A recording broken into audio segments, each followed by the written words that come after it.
Yeah, that was a false start on the last live stream, unfortunately, because of trying to do something else.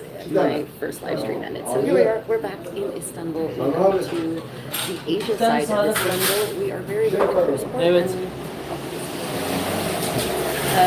We are very near the cruise port, and we wandered off the cruise ship this morning and straight up the hill and encountered this wonderful borek shop. Borek is this yummy Mediterranean pastry filled with various things, in our case cheese, of course.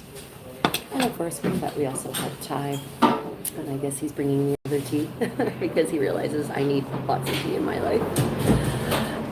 It's been very interesting watching people have breakfast and seeing the local community come out and seeing the breakfast traditions that are involved in borek. For instance, here in Istanbul anyway, with their borek, they actually put sugar on the plate and then they dip their borek in the sugar. The borek itself is not sweet at all. So then you can sort of modulate, choose your own level of sweet, which I think is pretty clever. Of course, we're not adding sugar to ours. We like ours just the way it is. Yummy layers of milfoy with cheese in the middle.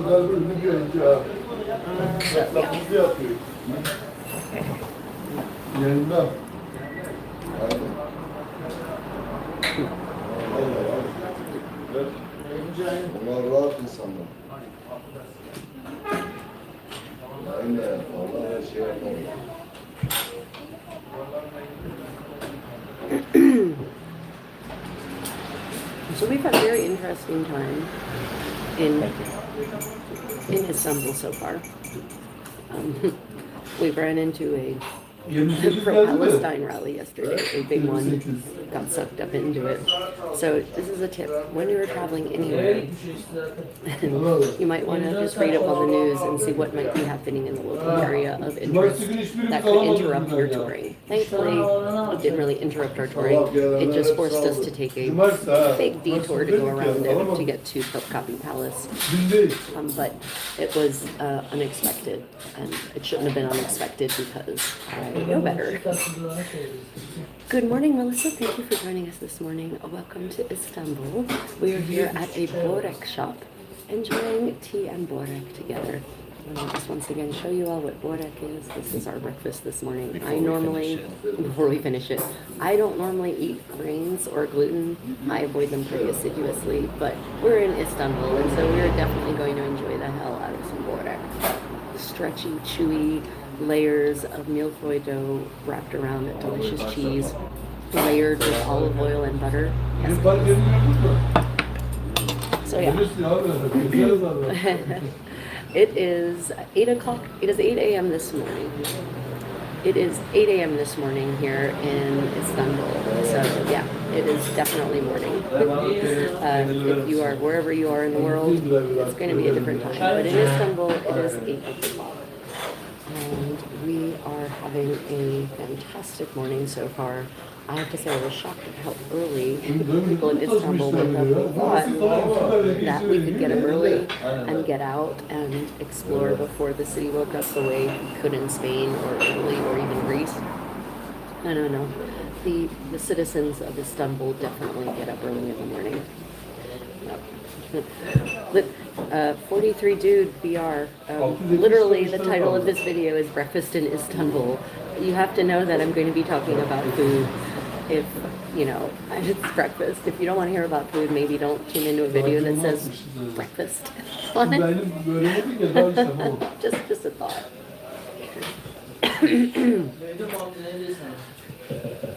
Yeah. So, yeah. Some other tips for Istanbul. So we went to Topkapi Palace yesterday, and we're in the process. Is that video still uploading? It didn't finish uploading? No. Oh, shit. When we walked away from the shop, it stopped because there was a Wi-Fi from the shipper. Right. Oh well. Okay. Well, we will be uploading. We took a tour. We tried to live stream a tour.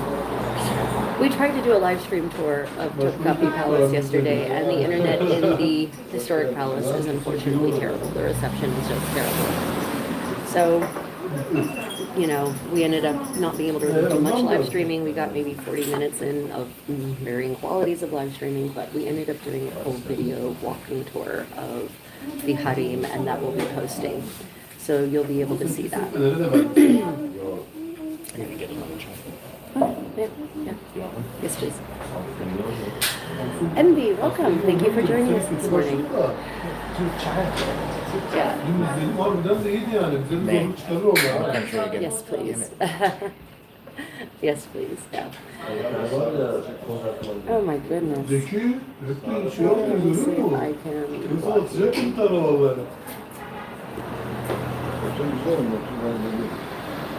Carlos, welcome. So we took our tour of Topkapi Palace yesterday, and it was a self-guided tour. We didn't have a guide or anything like that. It is definitely a different palace complex than the one I visited 15 years ago. They've updated Topkapi Palace quite a bit. They've completely redone all the museums and put the displays out in different ways. For those of you who are interested in historic Turkish clothing, there's a massive exhibit. There's a massive exhibit. Turkish chai for the win. There's a massive exhibit of some of the garments that have survived from the Ottoman imperial family, and they're displayed with really good lighting, and you can really get good pictures of them. You can 25-minute introduction. Yeah. Yeah, so if you're interested in historical fashion and interested in Ottoman fashion specifically, you must go to Topkapi Palace. The harem is freshly renovated and is, oh my God, stunning and amazing. They haven't even finished renovating it, but they've renovated enough of it that it took us an hour and 20 minutes just to walk through the whole thing. And that was not necessarily taking all the time we might normally take for such a space. So yeah, the harem, it's absolutely worth the visit. Completely different. There's many more furnishings. They actually have, well, sort of old school, mannequins and historical clothing. So yeah. So This one says for only at 19%.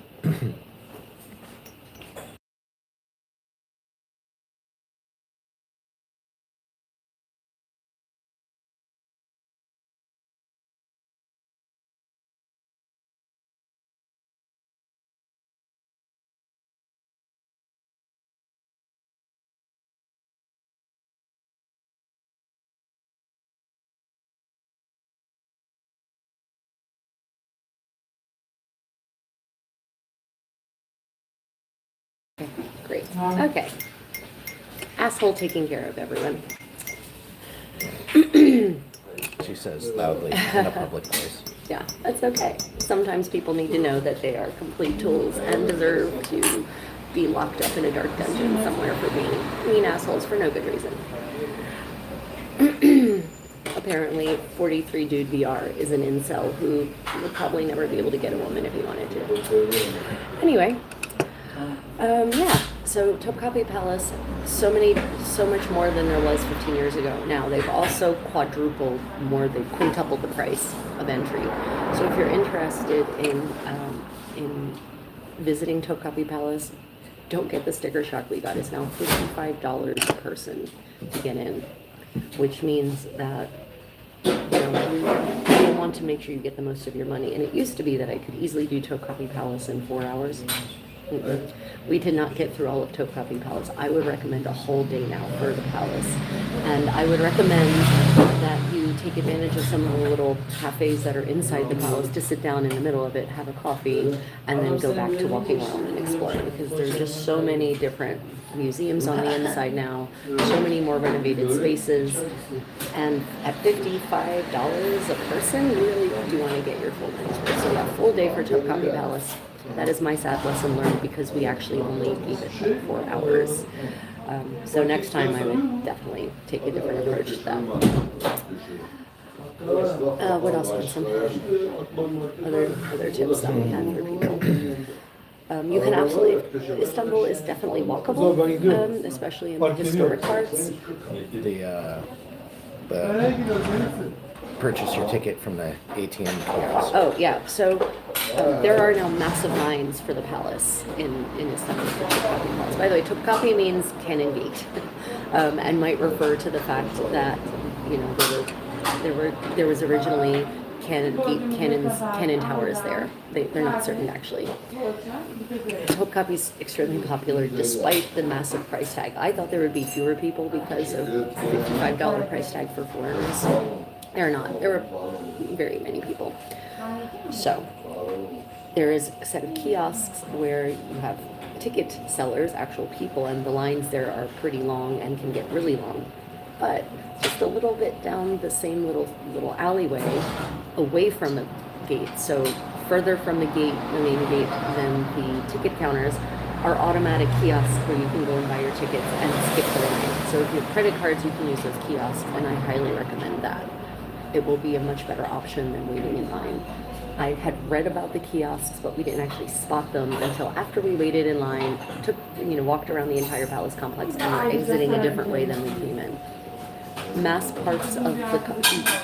parts of the complex, especially in the first courtyard, which is freely accessible, are now under renovation or construction, so there's scaffolding, so it's going to block you from some certain things like these kiosks, especially if you enter from the Ulane Park entrance and not from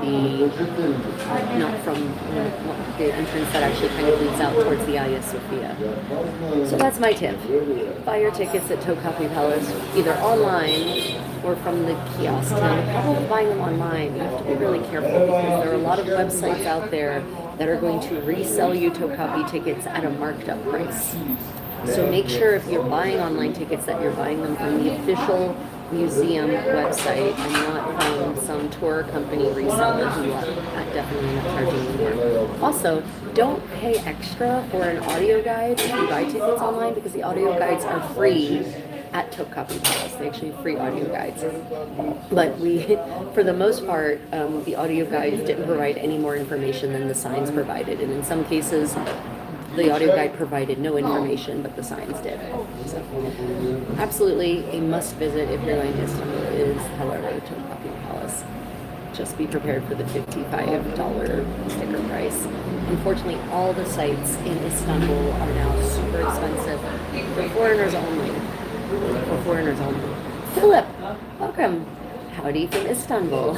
You are having breakfast with us here in one of the more ancient cities. I'm just going to show you our view from our breakfast table here.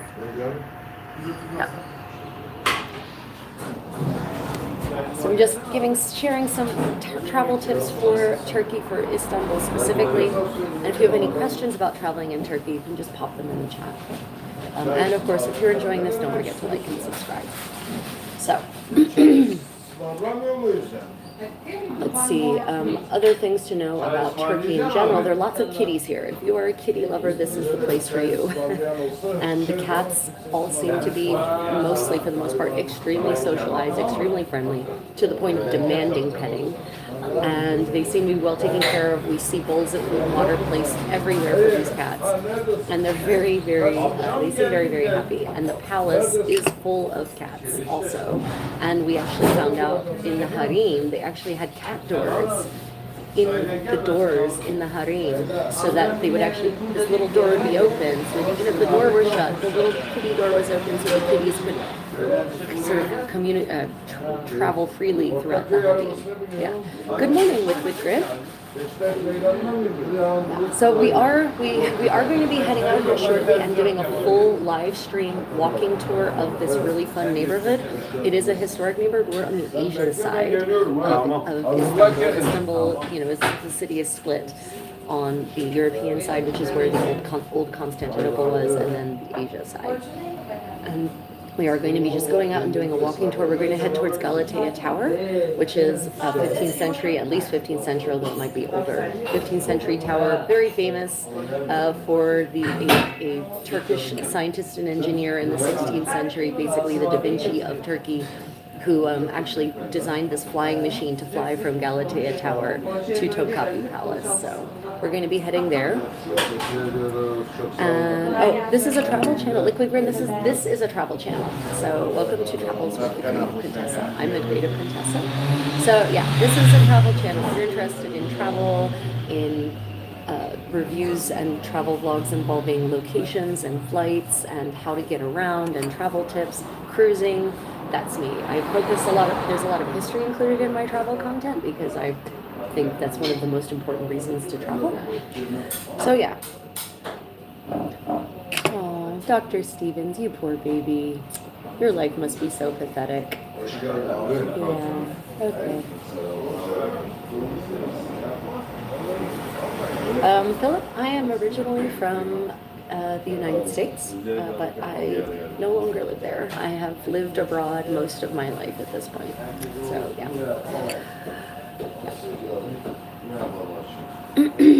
Yeah, Liquid Grin, welcome to the community. Other tips. Let me see. If you're on a cruise, if you're coming into Turkey on a cruise, do try to get out and try the local food. And I mean, get away from the cruise port. Get away from, the tourist centers. Get out into the real neighborhoods where people live and work. Sit down at a cafe, order some borek, get some chai, tea, and in this case the Turkish style tea, which we love, and just risk it. I know some people are concerned about contracting food poisoning, but there's a lot more incidents of food poisoning in the United States than there are in many other countries. So ask us how we know. So yeah, get out, try the cuisine, and this is breakfast here in Turkey, borek. This is a milfoil style pastry, basically. It's chewy instead of being flaky. It's also flaky on the very outside, but it's chewy on the inside, and in this case it's filled with cheese. And here they actually, one of the options for borek is to actually dip it in sugar. So they actually have, at your table, they have a container of sugar, little sugar packets, and you take it and you grind it up and you put it with your borek. Apparently some people do that. So yeah. Yeah, Turkish cuisine is amazing. Love Turkish cuisine. Love it so much. Yeah. And of course, yeah, Turkish coffee for the win, my friends. It's my favorite coffee in the world. And actually, Turkish tea is one of my favorite teas as well. Of all the options. Yeah, Turkish food is amazing. It really is. Turkish cuisine for the win. Unfortunately, some of the best kinds of Turkish cuisine are harder to find in restaurants these days in Istanbul. The best stuff is Turkish Palace cuisine. And I have a cookbook at home of Turkish Palace cuisine, and it's elevated. It's next level stuff. I haven't been able to really find that in Turkish restaurants so much. Not to say that that the food I get in Turkish restaurants isn't also absolutely scrumptious. I mean, I'm a lamb lover, so if you love lamb, Turkish food is for you. Yeah. So yeah, any questions about traveling in Turkey, just let me know. There are trains here. You can absolutely take trains, and they're fairly safe and reliable.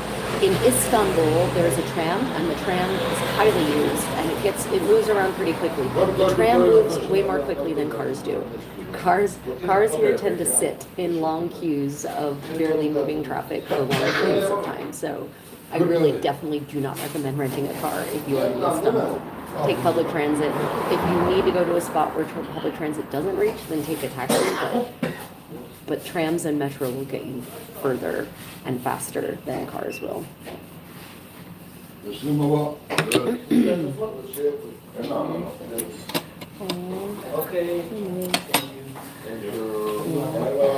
What do hostels or hotels cost there? So you've got the range, and here's the thing. So the Turkish lira has crashed big time.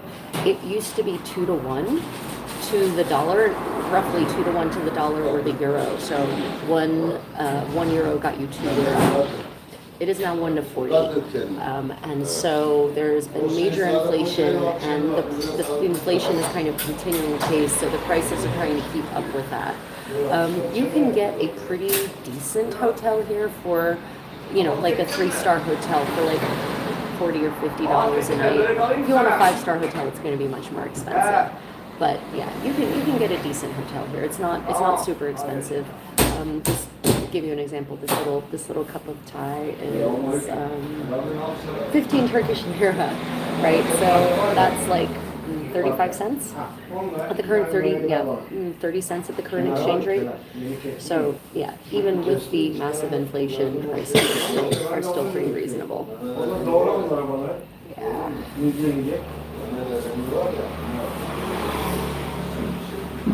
So how much for a cot and a nap? I will tell you that people go to Gulhane Park and they nap for free on the benches. So you can certainly nap for free. I don't think Gulhane Park is open all night though. So yeah. But if you get out into the countryside, prices drop pretty rapidly, and the further you get from the tourist centers, the lower prices get. Yeah.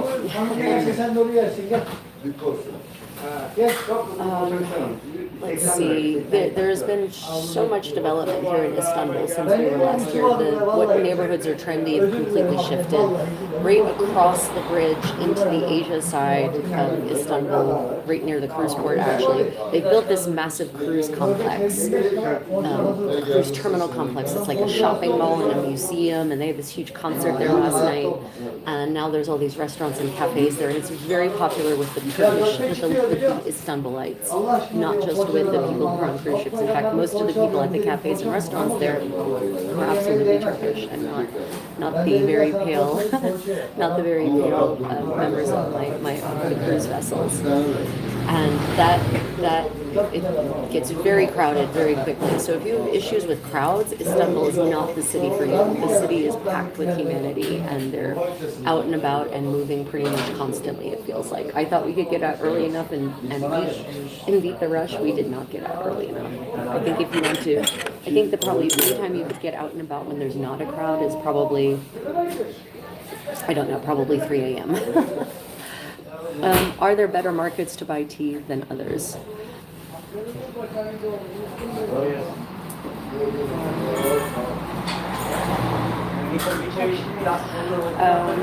Yeah. So, are there better markets to buy tea than others? So I haven't done much. Are you talking about like actual whole leaf tea or tea shops? Like basically Turkish chai. I haven't really had better tasting chai in one cafe versus another. It all tastes pretty amazing and pretty much the same. I haven't gone tea shopping here yet, so I can't really advise on that. But what I can tell you is do not buy anything from the Grand Bazaar, basically. It's a tourist trap, and the quality of things you get there is going to be low and definitely most likely not made in Turkey. So, take a walk through the Grand Bazaar, see what it's like, but don't actually spend any money there. That is not where the Turkish people, the citizens of Istanbul haven't shopped at the Grand Bazaar in decades at this point. Yeah. Thank you, Max. Appreciate that. Welcome to my live stream chat. If you have any questions about traveling in general, traveling in Turkey specifically, I'm here to answer them. We're just enjoying some breakfast in a cafe this morning here in Istanbul, actually a borek. This is Uzen borek, and the borek maker, we've been watching them make the borek right here. They've got a borek oven. And this is the local place where people come by all the time for breakfast. Lots of people have been coming in and out of here. Here's a look outside the window, and then this is what the shop looks like. Right? Yep.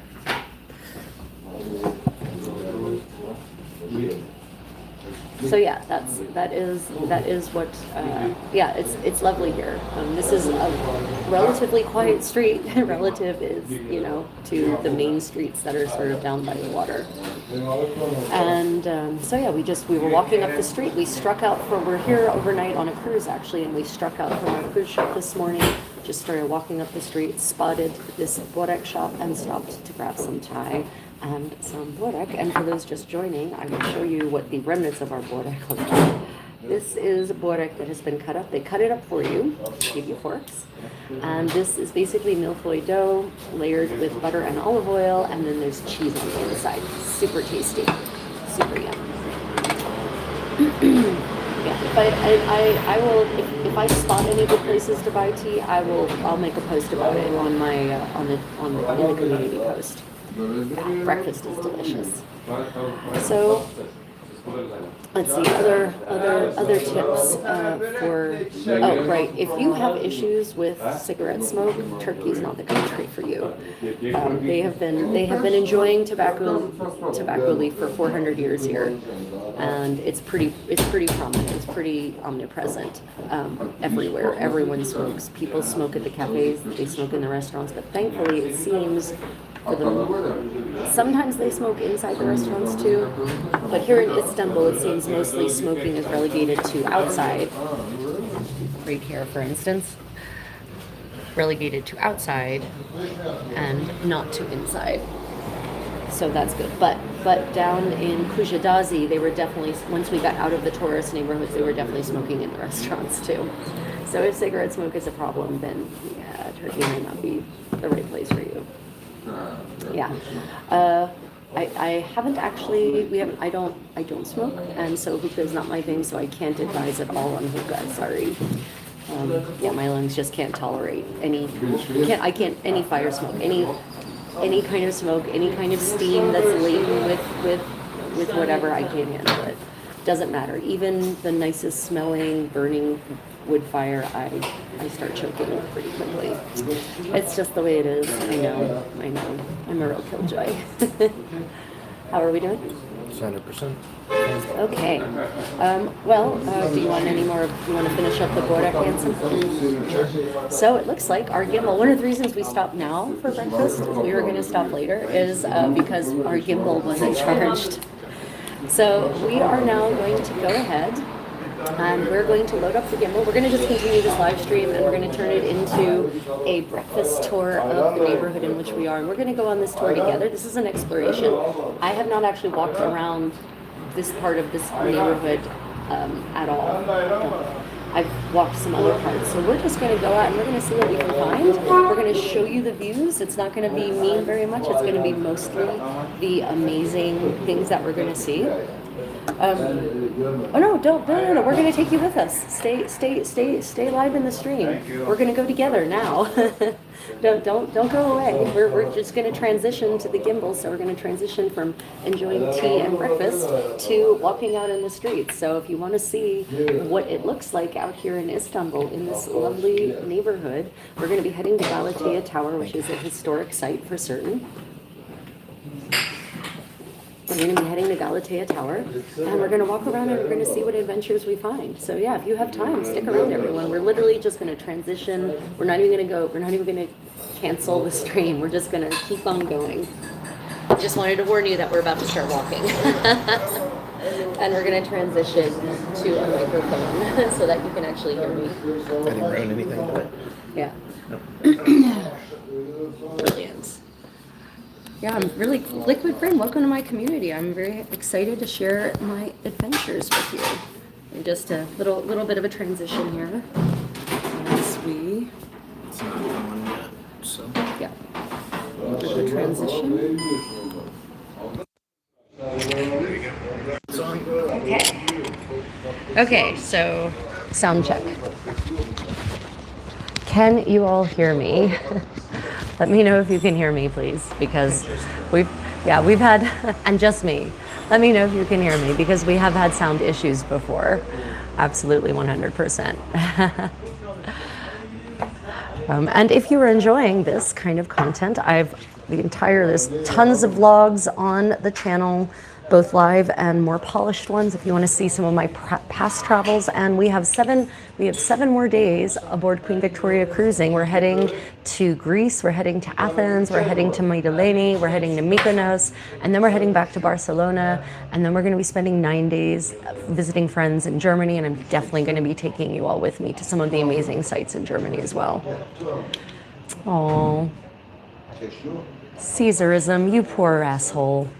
Goodbye. Don't let the door hit you on the way in your pathetic little ass on the way out. Oh, okay, great. Takeda, welcome back. Sorry about that false start earlier.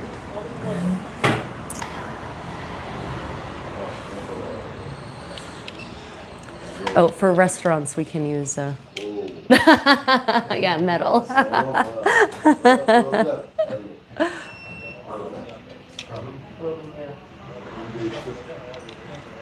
Yeah, but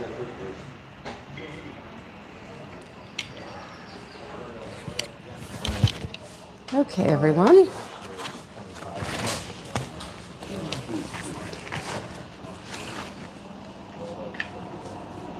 Let's go out, everyone. Okay.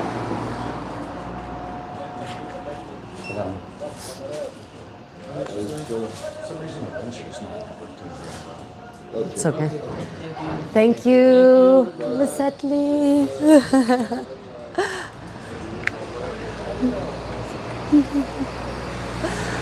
Okay, everyone, if you're looking for a fantastic tip here in Istanbul for where to have breakfast, I can recommend Istanbul highly. Super friendly. They speak enough English to communicate exactly what you need. And so, yeah, let us head off. Question was, what is my favorite country to visit? That is such a hard, it depends on what mood I'm in. Let's go down these little streets, huh? Okay. It depends on depends on my mood, right? There's every country has its own pluses and minuses, its own interesting sites. The culture is all different. I don't know. Favorite country to visit? Yeah. Can you hear me and not Ryan? That's the key.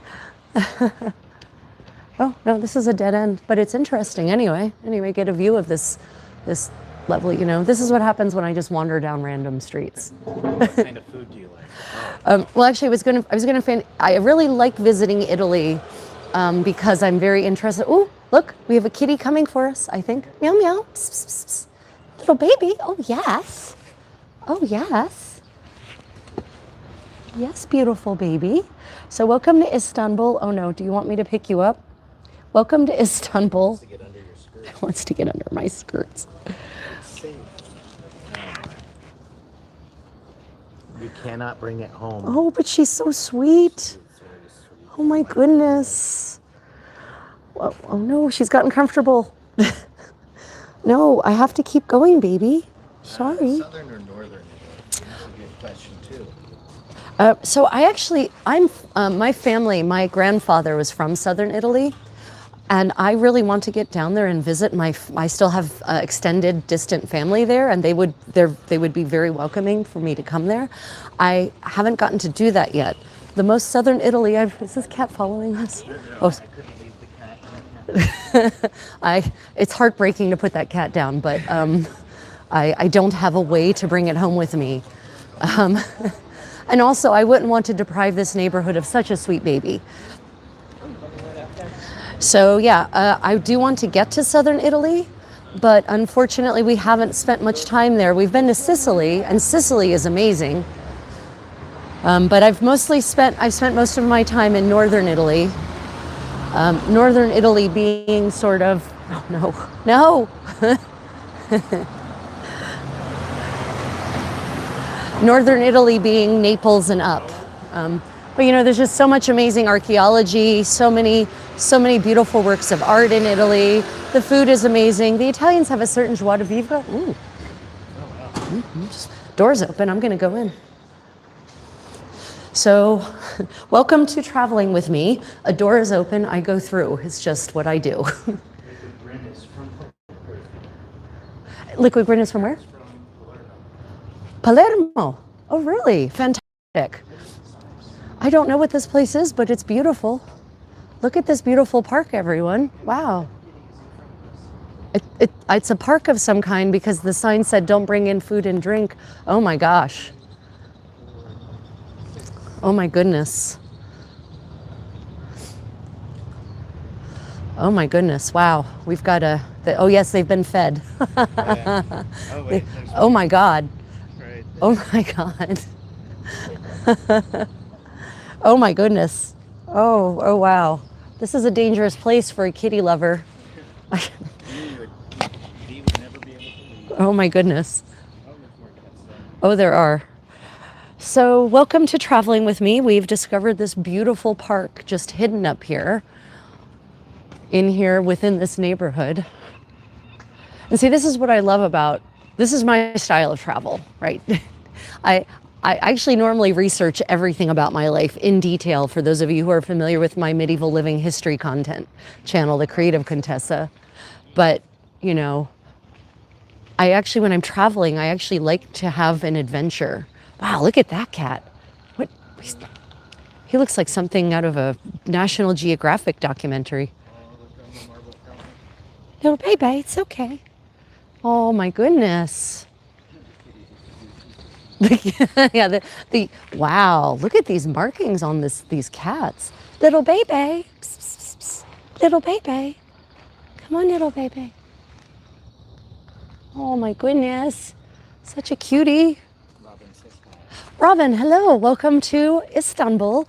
We have just discovered this lovely park in the middle of this block of apartment buildings, as you can see all around.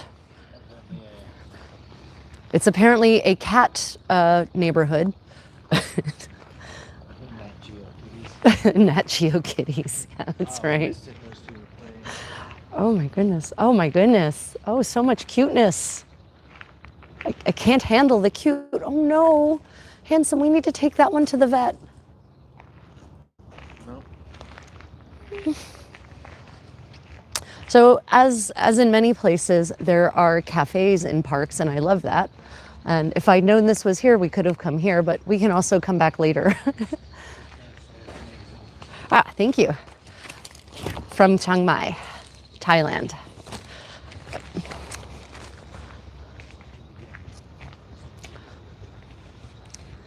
Wow.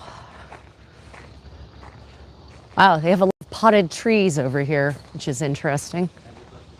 Hang out and have tea with the cats as well. Yeah. So 15 years ago in Istanbul, the cat and dog situation was dire. There were lots of stray animals and they were not really well taken care of at all. But in the 15 years since I've started traveling in and around, fruit trees, look, citrus trees. And ugly fruit trees. And that's not a judgment. The fruit is just ugly. I think these are quince trees. Yeah. See the ugly quince right there? Or do you have an ugly quince there too? Nice. So they've started taking care of the wild animals, wild animals. They're not wild. They're so not wild. The stray animals much, much better. All the cats are fed and watered. And as you can see, they all look so healthy. And many of them are super social. Those are not figs. What are figs? Oh, no, those are oranges. No. Those are citrus trees. Yeah, they're citrus of some kind. They're kind of pear-shaped, which is weird. But not figs. Yeah, no, those are citrus trees. Ooh, Liquid Grin had their first fig tree. Figs. So one of the things I love about Turkey and Greece and Spain and parts of Italy are the free growing figs everywhere, because fig trees are a weed here. So there's plenty of figs for everyone. And I love figs so much. Figs are good. Interesting. Is there any information on that sign? There is, but it's not particularly interesting. Not for us. Right. Wow. I'm not this is an interesting idea for an artistic installation. It relates to the signs about labor. Oh, I see. Okay. Oh, I see. Okay, well that makes sense. And so over here are grape trees. It's a very old one, in fact. This is the trees in a barrel is an interesting concept. I'm assuming that's also part of the concept of the park. We did see a lot of figs Oh yeah, in Kujadazi there were lots of fig trees, but unfortunately at human level, all the figs had been picked by previous tourists. So no figs for us. So this is a very common occurrence in many parts of the Mediterranean. Buildings, massive buildings that have just been simply abandoned in the heart of a major urban center like this, where you would think that land would be at a premium. But they've just been, this looks like it was either a grand home or, some sort of administrative building. Fig. Wow. Another kitty. So yeah, you have to become very selective about your kitty attentions oh my goodness, they're just everywhere. Look at that. Over there rolling in the sun. Oh my goodness. And these kitties have big balls. They really do. Sea Cashin, welcome. Thank you for joining us this morning. If you're enjoying exploring Istanbul with us and you'd like to go on further travel adventures with me, don't forget to like and subscribe. Hey, beautiful baby again. Are you the same beautiful baby?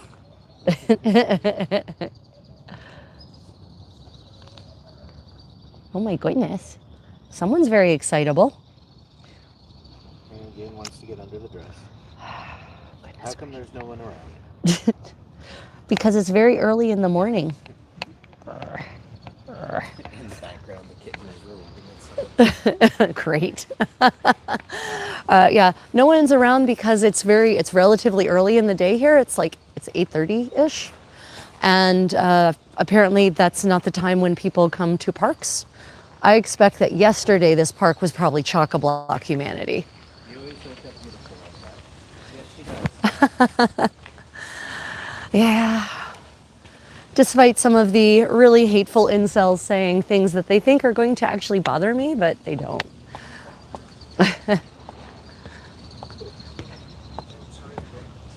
Yeah. Going upstairs, it might be a little rough for those of you watching. But yeah, I haven't seen, yeah, look at that. That's an Ottoman era birdhouse up there. Wow. Look at that kitten playing on the step straight here. Oh my goodness, look at that little baby up there. Oh, the step is too slippery. The kitten slipped off. So yeah, if you are a follower of any of my channels, whether it's my Creative Contessa channel or my travel channel, by the way, I do have a Kitties of the Palace channel that's just all kitty content all the time. But in any case, there's always going to end up being at least accidental cat content. Hey there, little baby. Oh, goodness. Hey, no, oh, well, okay, well, oh, well. B says, enjoy your day, and thank you, subscribe. Well, thank you, B, appreciate that. And the Grid says this is an awesome walk. Okay, what more can we find? Look, I always tell people to look up when you're traveling. We get wrapped up in trying to get from point A to point B in our lives, and we forget to appreciate the beauty around us, and that applies to travel as well. So always remember to look up and appreciate the architecture, because very often the most beautiful parts of buildings are at the upper levels or in the upper floors. New York City is a prime example of this, by the way. A lot of skyscrapers built at the turn of the last century, sort of from 1900 to 1930 or 40, they put these amazing top upper levels on them, but no one ever looks up. Ooh, Turkish modern home. So there's different kinds of, this is what a shop looks like that gets away from, from the tourist areas. They actually have some items in here that I would very much love. They have some beautiful kalim rugs. Yeah, they've got some really beautiful rugs, and I would love some of those slippers, those leather shoes. Yeah, we might have to come back here when it's open, because look, you can see them more up close here. Up close. Yeah, these look really nice, don't they? Handmade. It claims made by hand, and it looks like they're made by hand, actually. They look like kind of seamy clothes. Look, he's real. Check, poke in here, you can get a look at. And in Kujadazi, we actually found two different artisans' workshops where they actually make the items right there in the shop, belonging to two potters. And one of the potters, that was Whitebird, right? Whitebird art. He also does his own block printing and his own silk screening, and makes his own bags and towels and whatnot. It was very lovely. Who's a real boy? Oh, yes. Ryan is a real boy. My condottiero is a real boy. Let's kind of get a sweep on the side. Ooh, what say we? Should we go up this way? Which way do you all want to go? Straight up the street, continuing along this kind of, this path, or do we want to go left up the sunny part? I think we go left, that'll take us towards Galata. Yes. That was an angle. There was some. We heard some kitty infelicity just now. Okay. Well, let us go this way and just look at that view. Look at the way the morning sun hits these buildings and just gleams off of them. yeah, so this is something Italian. Si chiede cortesemente di non fumare in prossima dell'edificio scolastico. It's some kind of Italian school, Italian high school. Yeah. Liceo Italiano Istanbul. Yeah, so it's an Italian high school, which is interesting. So, but it must be, you're right, it must be here maybe because there's an Italian embassy here, no doubt. The EU sign. Yeah, the Italian flag, the EU flag. Yeah, it probably, it is, yeah, the barbed wire, the sharp spikes.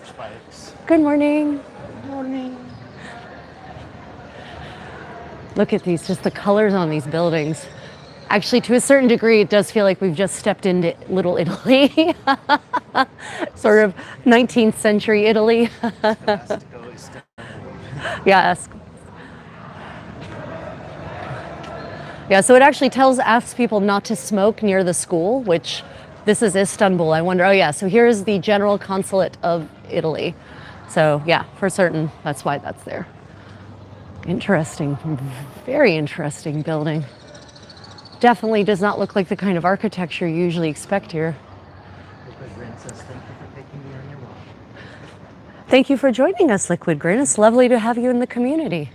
Kitty waiting to get into the embassy. Oh. Did you show them?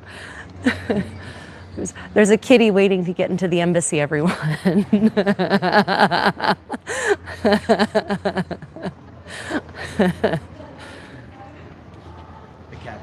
am Italian. That's right. The cat is claiming Italian heritage and wants dual citizenship.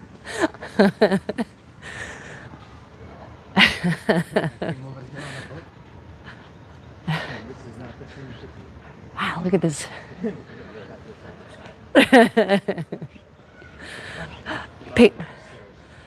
I did.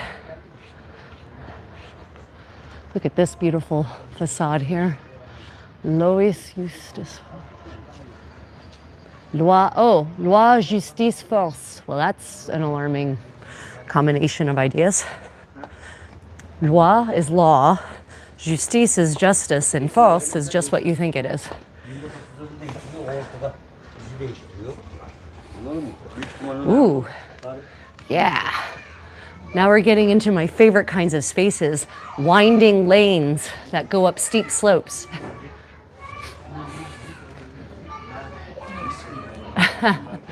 Yeah, hopefully we will not encounter any scooters thanks to the slope of this particular road.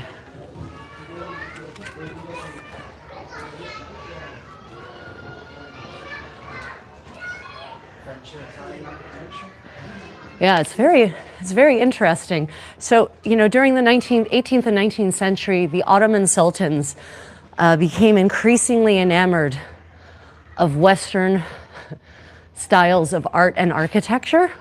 Thank you for the sympathy, Takeda. Takeda. Ryan thanks you for the sympathy, Takeda, if you couldn't hear him. So, yeah, the question is, can you hear just me? Or can you hear Ryan? Or can you hear both of us? Can you hear Ryan's labored breathing as we work our way up the slope? Anyway, the Ottoman sultans became increasingly enamored of Western styles, both in terms of interior decor and in terms of fashion. And you can definitely see that in this part of Istanbul. It's very, very 19th century. I'm confident it was heavily redeveloped, this part of the city. And look, we're not done yet. More up. Look up, everyone. Can they see up?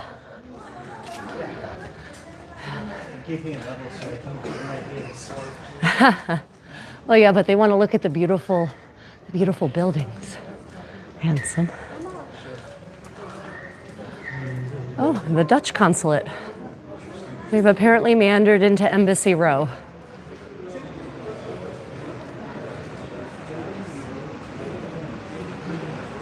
"400 years of the Netherlands in Turkey, apparently."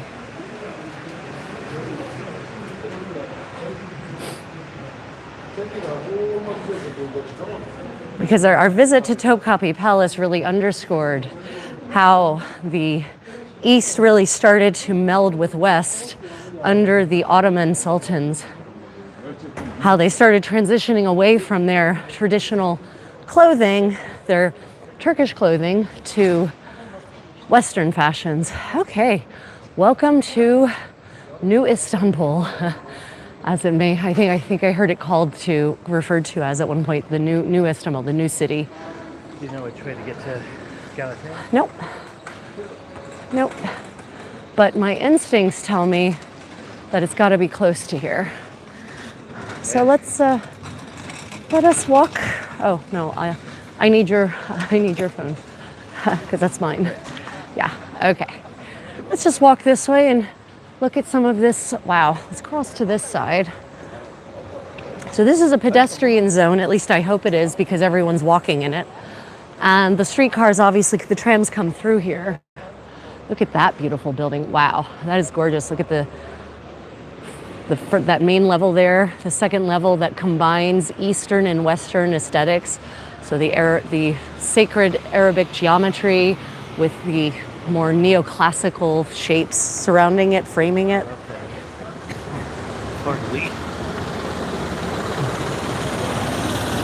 Yeah, wow. Really beautiful. In the arc at the top. Those are tulips. Those are tulips? Those are tulips. Yeah. Ooh, the sweets shop, everyone.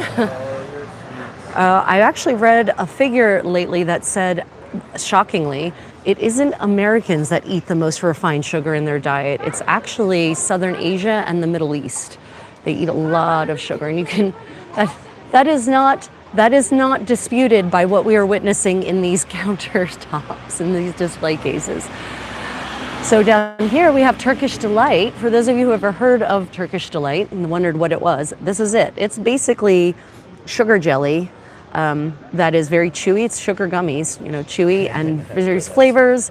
And then it's cut into cubes and then rolled in more sugar because, the sugar that's in it just isn't enough. I love these pots. Ooh, these are pots for making Turkish coffee. Traditionally, it's cooked in hot sand, which is one of the reasons it has such a very different flavor from other methods of coffee preparation. I've got the phone and I'm looking up, trying to look up on the map.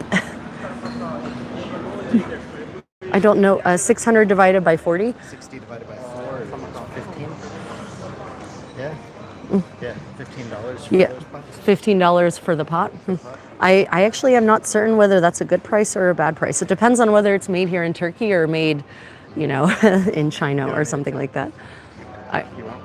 I mean, sure, maybe, but probably not from this shop. Certain we could find the actual. Where are your maps? You organize things in the most weirdest way. No, it just keeps changing. It's in alphabetical order anyways. Oh, okay. Okay, well, let's keep walking, looking at the view. Yeah, the moon is getting really full and beautiful, especially over the water. Oh, my goodness. Oh, look, it's the historic tram. Look at this cute little guy. That's a good question. It's Istanbul, so it's more likely they'll let you just jump on. Except the doors are shut, so maybe not so much. Go ahead and get a full. Nostalgic tramway is what that translates to, literally from Turkish. The nostalgic tramway. Okay, so actually, David, good morning. Welcome to Istanbul. Galata Tower is that way. Oh, the other way. Yep.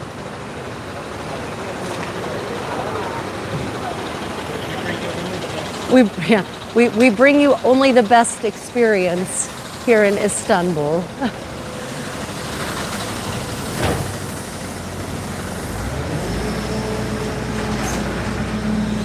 According to the map, we are in the Kabataş neighborhood. This is the neighborhood where all the consulates and embassies seem to be. Hence why we have this amazing 19th century style, European style architecture. But there's also some oddly modern buildings, which makes me wonder I don't remember Istanbul being bombed in either of the world wars, but There's a ton of derelict buildings, so maybe that's true. There are a ton of derelict buildings. Yeah. Get, yeah.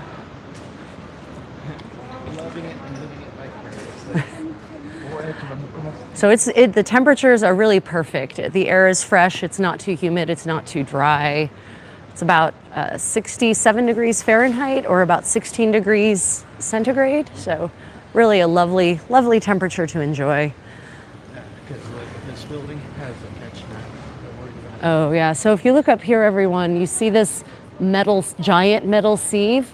That's not for making cheese. That's to catch pieces of masonry that might decide to crumble off of the building. And that's unfortunately, that's the consequence of pollution and acid rain for the most part, having its way with the masonry, and then of course not having the proper funds or not applying the funds to actually do the repairs. We want to take a moment to just stand over here and look at that. Yeah. the building, just get them a better look at the masonry because it's pretty fantastic. I wish buildings still had this kind of masonry, honestly. Modern, and we can compare it side by side actually. So we've got beautiful 19th century building and then that. It's a sign that civilization is on the decline. All you have to tell yourself is the My condottiero just commented that in the case of the ugly buildings, all you have to do is tell yourself the acid rain already ate off the cladding. Oh, hey there, fuzzy baby. He was very happy. Yeah, so apparently there is definitely a big push here in Turkey in general to take care of the cats and the dogs, and everyone just seems to be taking sort of responsibility. Like here, you can tell she just stopped here. Yeah, she is. She's making the rounds. The kitty servitors. Check out this road. For those of you who are used to American-sized roads, and actually, the terrifying part is this might be a two-way street. Ooh, look at that road. It's really cool. What's your favorite part of Europe for architecture? For architecture, my favorite part of Europe. Ooh, it's a close one. Actually, Spain.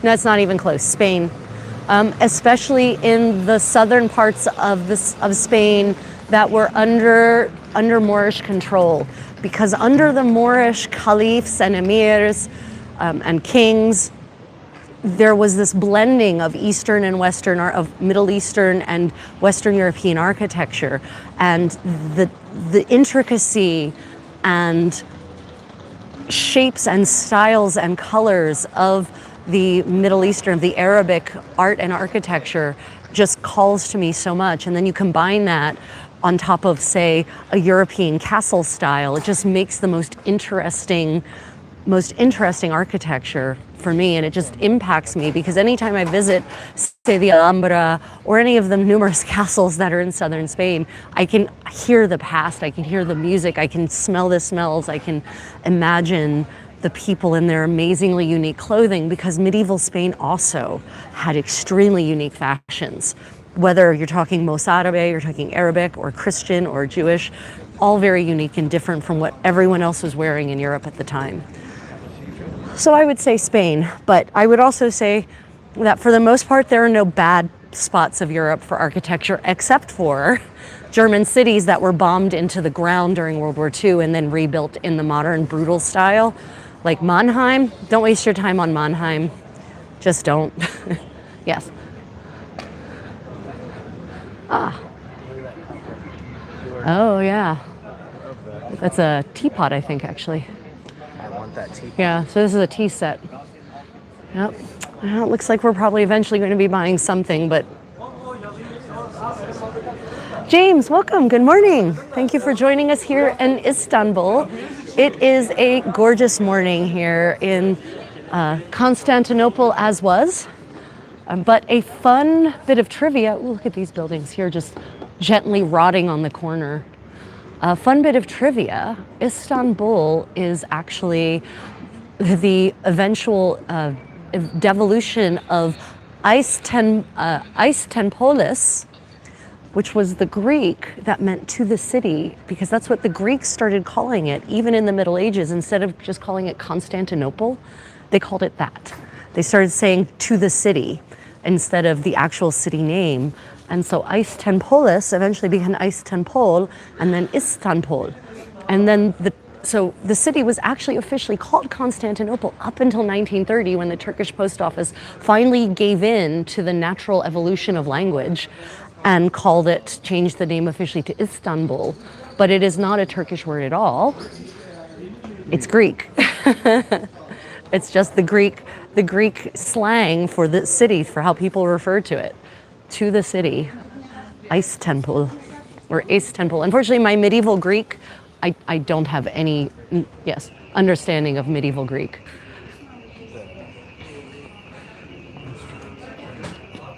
Oh, the drums and the...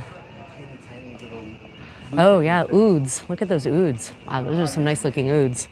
Ooh, pretty ouds. I want to walk in for a second. Okay, my condottiero is going to go in and check out some ouds. So here's a music shop, and they've got some beautiful instruments. Look at those gorgeous instruments there. Wow. Malaga, yeah, Liquid Grin, Malaga, the fort, the castle in Malaga is very interesting. Specifically though, Granada. You really, if you haven't been to Granada, you really have to go to the Alhambra.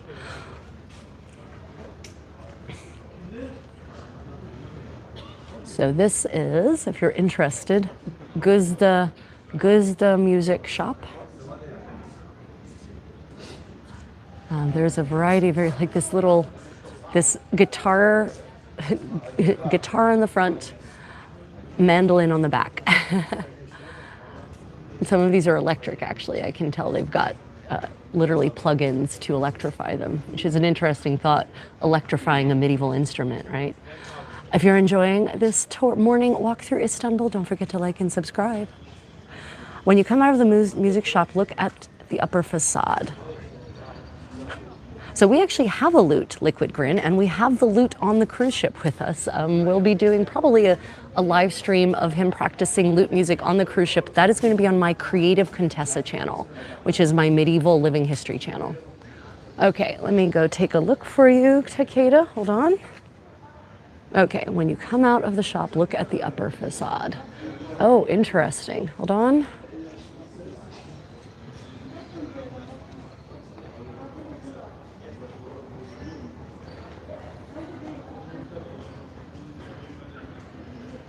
Yeah, look at the guitars just slowly rotting in the windows. Was this the facade you meant, Takeda, this one?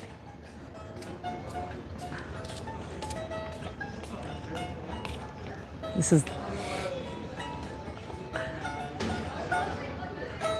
Oh my God, it's the tiniest mandolin ever.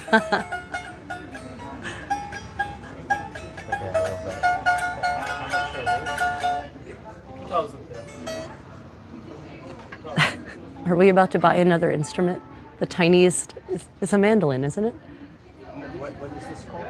Finger drama. Finger drama. Turkish instrument, finger drama. Just what we need, more instruments. Should he get it, everyone? I feel like the answer is probably going to be yes from pretty much everyone. So let's see, the next cafe. This street seems to be a shopping street rather than a cafe street. And I think that is, might be even, this is a mosque, I think. No, it's not a mosque, it's a Turkish government building of some kind. As soon as we pass a cafe, oh, it seems like there might be one over here, but it's not open. So here's a juice place. So I'm going to bet, so you see how everything is closed down right now? This is one of those streets that springs to life in a almost violent way at nighttime. So a lot of these shops that are closed now, the shops themselves will open, probably 10 o'clock or noon. It's about 9 o'clock now. But I have a feeling that many of the eateries and cafes and bars will be opening up later because they're probably open very late. This street definitely has a feel of, don't go to the government, yeah. I couldn't resist. I thought you couldn't. Okay. So everyone, we bought it. He couldn't resist. The travel size music instrument. Yeah. It's almost on it. Okay. Yeah. Which way to Galata? This way, I think. Okay. Sorry, people. Well, I guess I can. You sure I can carry it? It's no problem. Okay. So off to Galata Tower with us, hopefully.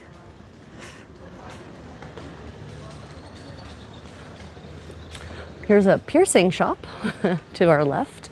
More music shops.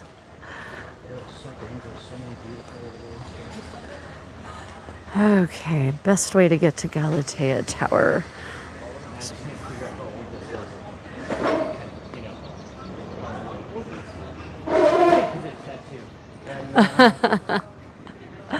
Maybe not. Maybe not.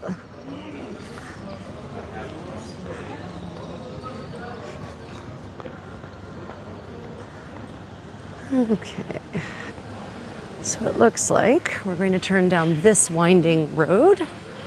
Oh, wait, here's, oh yes, for those of you who wish, you may start your day with cheesecake and ice cream here at Dorian by Vita Vienne. Piercing. And a piercing. These pastries are definitely more of the European style, are absolutely European, you know, sort of French and Viennese rather than Turkish. Lupe, welcome. Thank you for joining us this morning. I love your hat, Mr. Miguel. Actually, we're going to go down this one. Yep. Thank you. Thank you for loving the hat.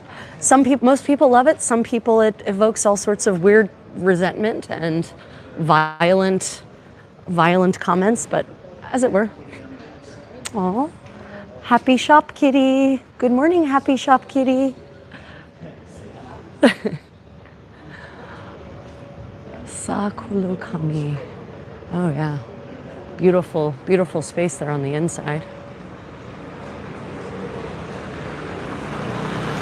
I'm going to assume this is not a pedestrian street for several reasons. One, there's sidewalks. Two, there are cars coming up and down them. So the corollary to look up is look left and right. So don't get bound up in getting to where you're going when you're traveling. Always remember to look all around you. And, you know, look at this little tiny building here, sandwiched in between these other two. It doesn't even look like that upper story is tall enough to actually stand up in, and I don't think it is. Here is good night here in the US. Yeah. Welcome, I know, being on the other side of the planet and all that. Well, not even the other third of the planet, I guess. Ooh, it's a tweenie. Ooh. Right, so here is a cafe as requested, liquid. Yeah, with the best host ever, sitting there waiting to seat you, or not, apparently not very dedicated to the job. Oh no, baby, don't. No, baby, be careful. Oh my goodness. And here's one of the neighborhood dogs. So yeah, in case you're wondering, we have definitely wandered into a touristed area of Istanbul. So yeah. Oh, and here is another cafe. Right here. Let's go just take a peek in.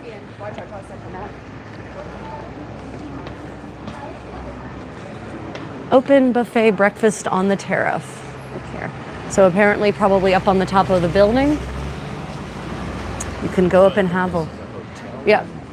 No, it's cafe. Brasserie Cafe. It says, yep. Barnathan, Istanbul. We are.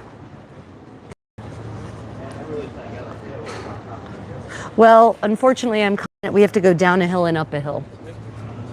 So apparently, according to legend, one of the reasons that Constantine picked Byzantium as his new capital is because it also fit in with the Seven Hills legend of Rome, because there are 7 hills that surround Constantinople as well. So if there are 7 hills, that means you have to go up and down 7 times. Ooh, here is a Turkish towel shop, everyone. Turkish towel shop, everyone. Ooh, look at these. Oh my gosh, look at the little Turkish towel bathrobes for children. So cute. Turkish towels, by the way, are my favorite. They're made of linen and they're mostly hand woven, if you get the good ones anyway, and hand dyed using natural dye stuffs. So yeah, Turkish towels for the win. And often you can actually find in Turkish towel shops, you can find towels that are very, very close to medieval towels if you're looking for items that could be useful in your medieval reenactment life. I know I have a lot of crossover. Here's some examples of Turkish pottery. This is members of, if there are any Turkish people watching, let me know if any of you actually use Turkish pottery. I kind of suspect the answer is no.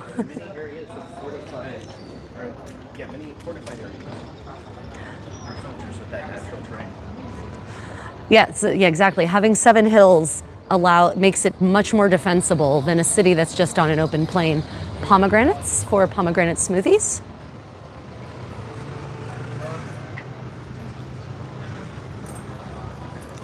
Okay. Excuse me, sorry. Here we go. Here it is. So, thank you. Here we are at Galata Tower, everyone. Yeah, here's your fortified area, literally.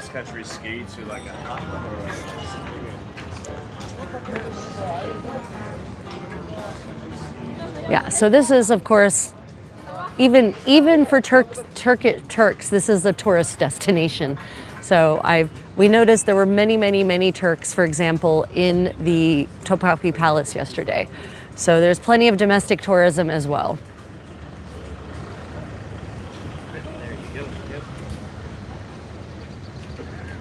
So it actually now costs an exorbitant amount of money to get into this tower, 30 euros, which I'm sorry, that's way too much for a tower. Way too much.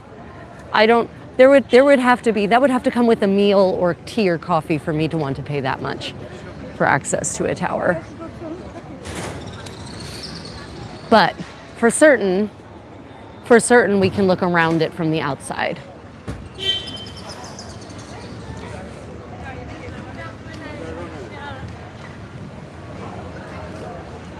Yeah. Isn't she beautiful, everyone?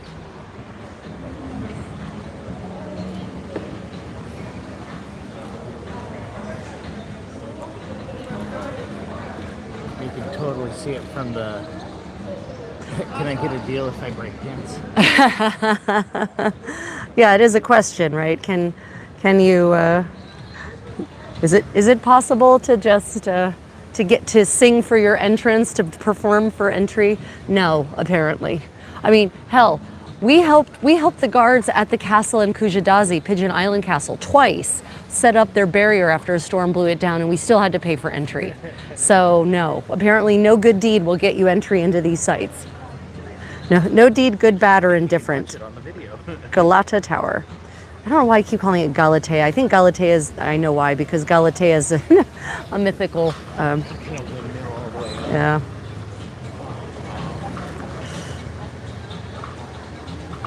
See the brick construction for the vaulting and above the windows.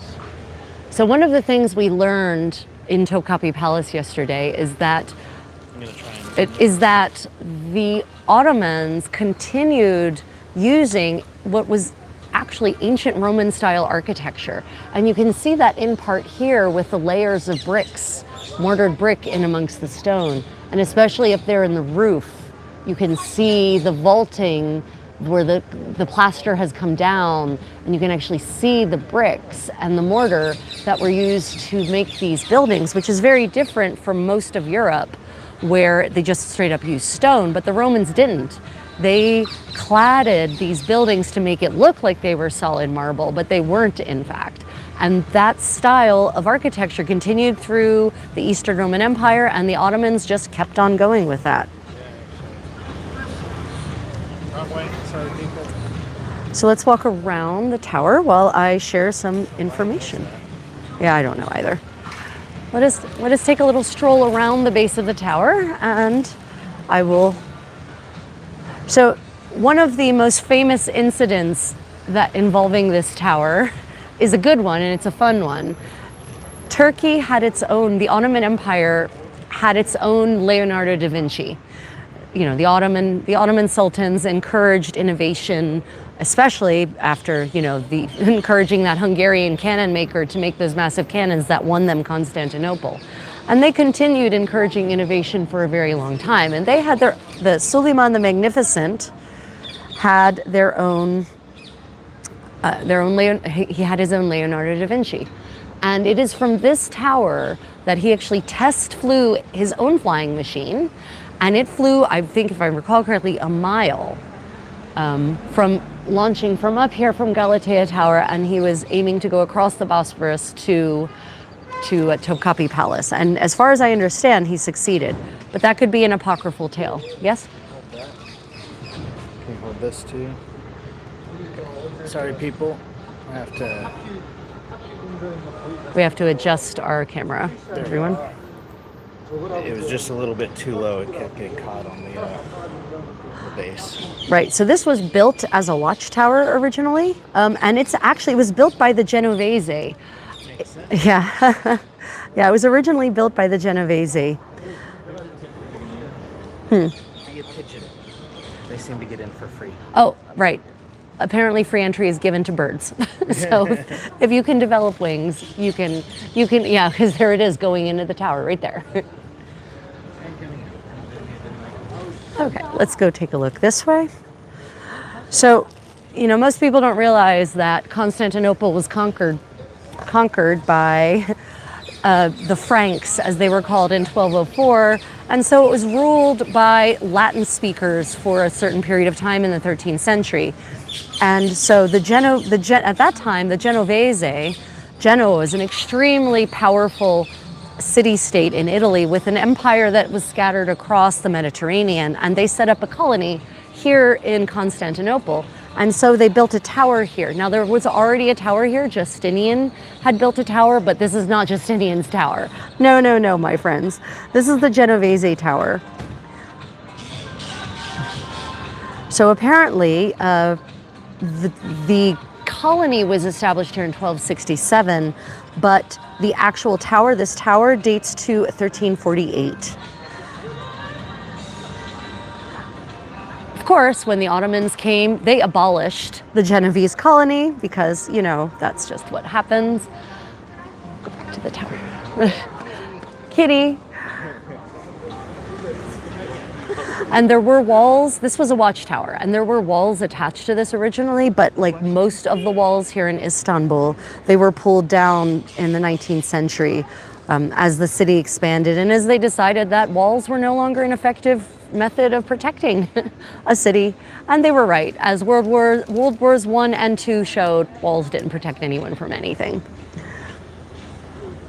Apparently, during the 18th century, the Ottomans used this particularly as a fire watch station, and that makes sense. It would have been the tallest point in the city because we're up here. Yeah, we're up here on a pretty high hill, and so this would have been a great way to be able to spot smoke. Ready? There he is. He's real. And of course, like many towers and many castles throughout history, fire affected this one too, although not the stone part, but the roof is wooden. And so the roof that's there now is not original. Judging by the yeah. balustrades, there's probably a wooden Yeah. structure up there. Yeah, it was destroyed during a storm in the 19th century. So the reason most people go up there is, of course, for the view. Yeah, for the view. You pay it for the view. But I'm sorry, if I want a tall view, I can go up to deck 10 on Queen Victoria. I don't need to come here. So this is Galata Tower.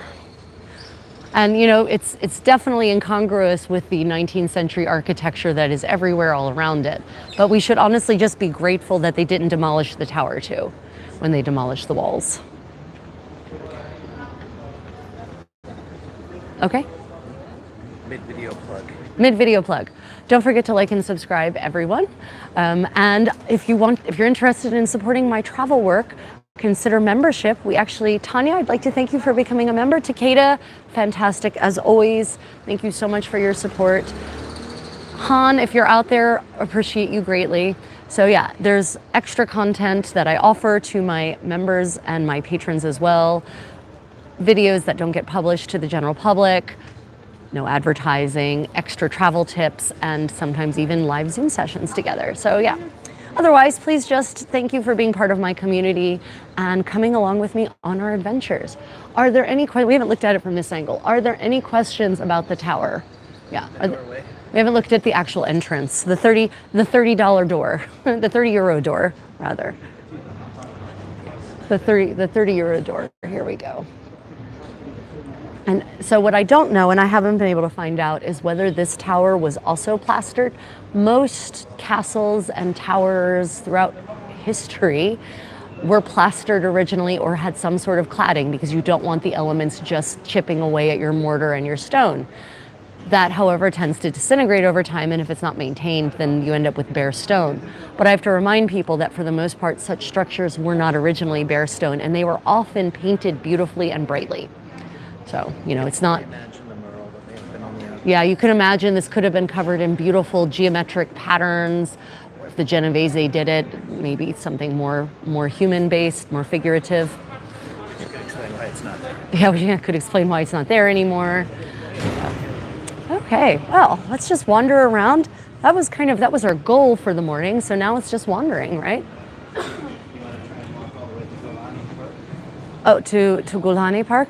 Okay, everyone, how would you feel about walking across the Great Bosphorus with 1 million of your closest Turkish friends? Let's head that way.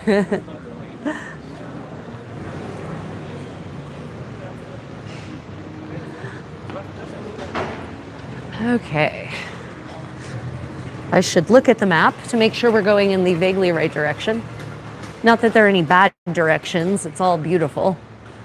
Oh, pub, here you go. If liquid is still here, here is your requisite must have everywhere in the world Irish pub. I swear to God, the Irish have colonized more successfully than any other European power through the power of alcohol. And pub food. An Irish pub that has a lot of borek in it. That's pretty funny. Ooh, a jazz club. Well, I wish we'd known about that yesterday. There's a jazz club here. You can see people enjoying their breakfast here out on the streets. Borek and chai, as we were doing earlier.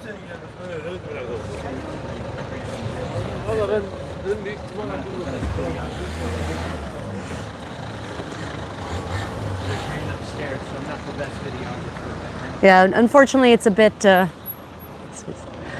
rough. Oh.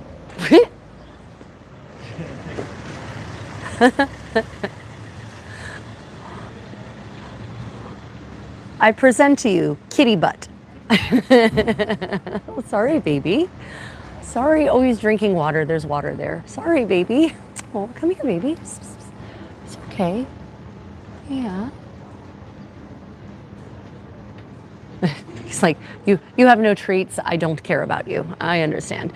So pro tip for maximum kitty interaction is to bring kitty treats with you. We saw a cat sniffing one tourist's derriere because I'm pretty certain the cats have learned that people keep treats in their back pockets. And this cat was determined that there must have been treats attached to this tourist that was attempting to pet them. What I really like about the neighborhood on this side, it's very greened. There's a lot of trees everywhere. Look up. Don't forget to look up, everyone.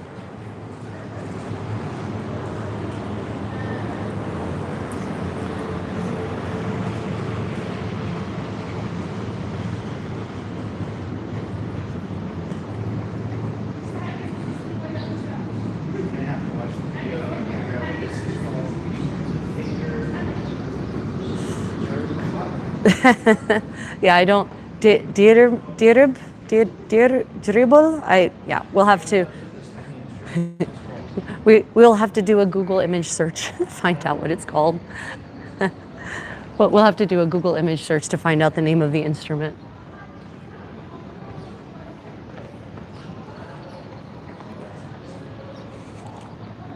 Oh, look at this fantastically steep street. I wonder how many tourists have been lost to this street, especially with the Irish pub at the top.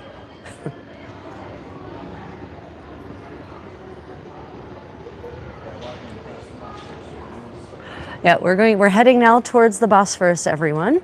You're going to see hundreds of fishermen line fishing.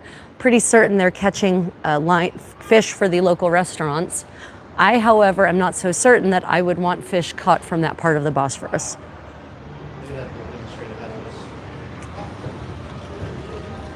Oh, the Ottoman-looking one with the exposed, with the roof that looks like it's collapsing in. Can they see it? Can they see the roof that's being reclaimed by nature? Oof, a little scary. I'm always amazed at what counts as a street, as a road in other parts of the world and how they manage to make it work.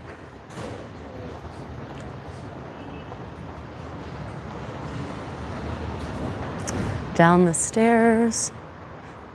So there has been a city here in this part of the world since at least the 7th century BC, apparently.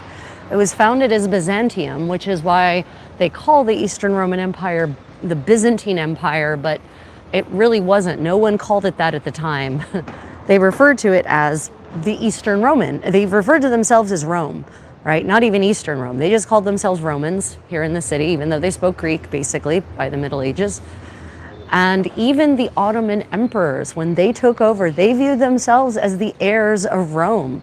They viewed themselves as the Roman emperors, and they styled themselves Caesar, which you can imagine led to some conflict between the Holy Roman Emperor and the Ottoman Emperor. And so that's one of the reasons that Suleiman the Magnificent felt he had a right to Vienna, right? He needed to go and reconstitute the entire Roman Empire. It was their manifest destiny. Oh, beautiful baby. Look at that beautiful baby waiting to be fed. So one of the ways you can tell you've left the tourist district is when you start seeing shops like these. When you see appliances, this is a hardware shop, I think, or it's just a fan shop. I think it's just for air conditioning. Just fans and ventilation.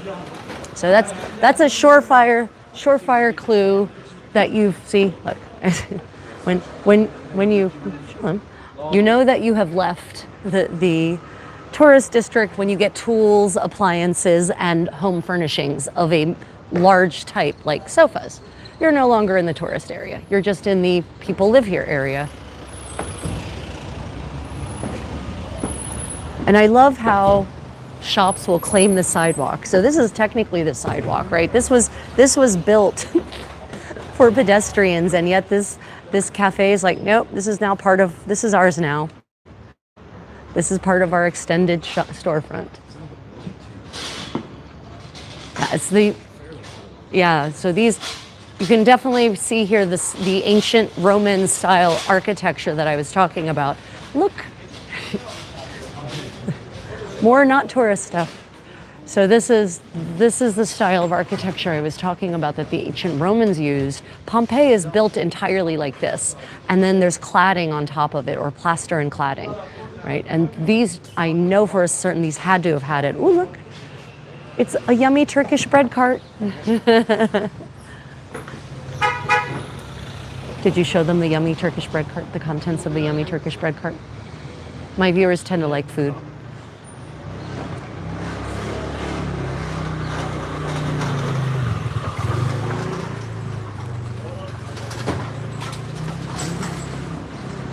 But yeah, we've absolutely wandered off the beaten trail, and I'm really happy that we did. Check that out. It's pretty cool.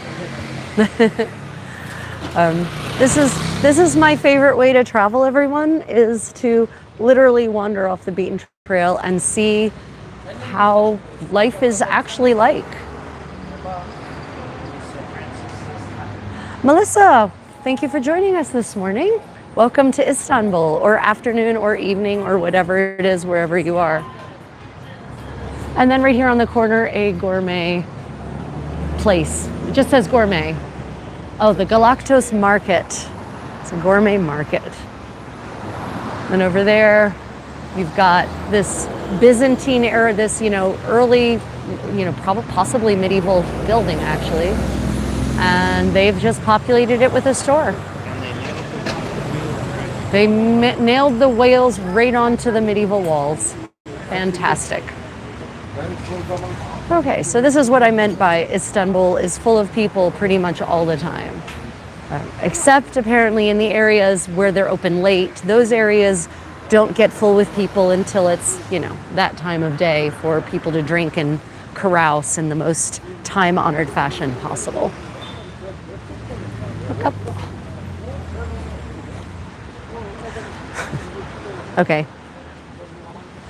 When they're selling toilets, it's definitely not the tourist zone. That's a toilet. That's a commode. See?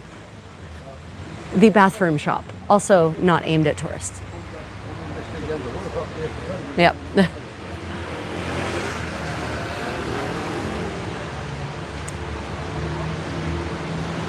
Over there.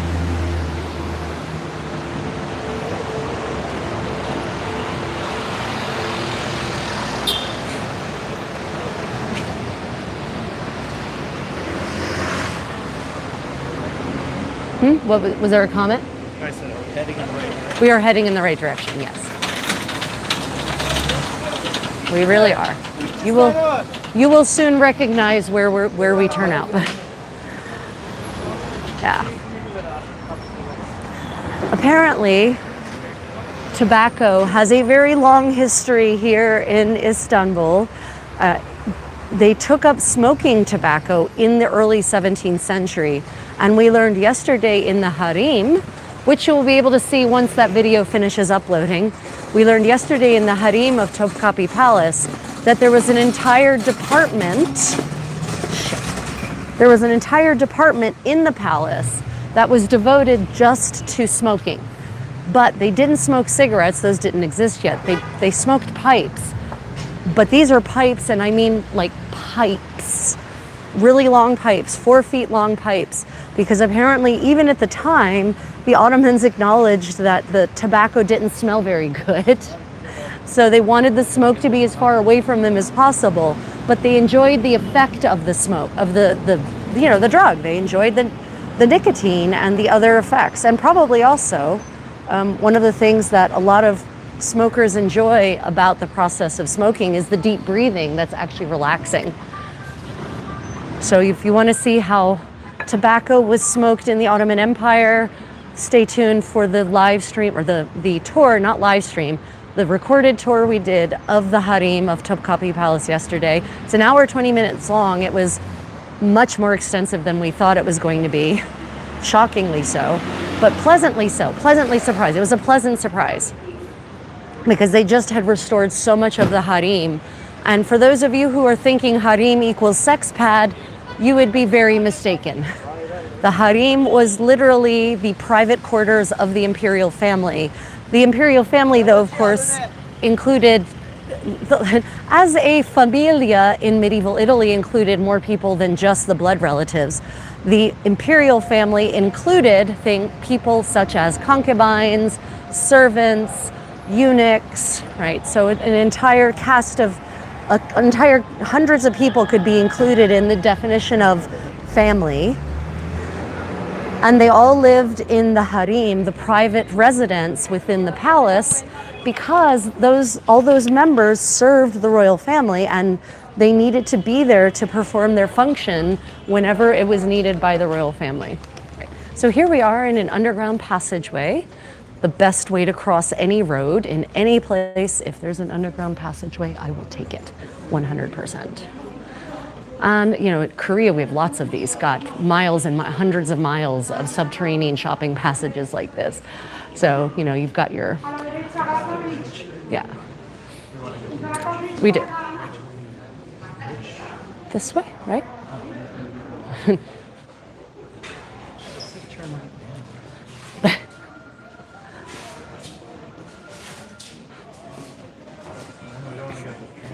We do not. Maybe it was further up that we should actually go. Maybe the next one. Yeah, maybe the next one.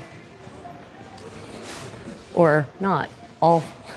Oh, look, here's a map. Okay, so everyone, if you're ever in an underground passageway, frequently there will be maps like this, and they'll tell you what thing goes where.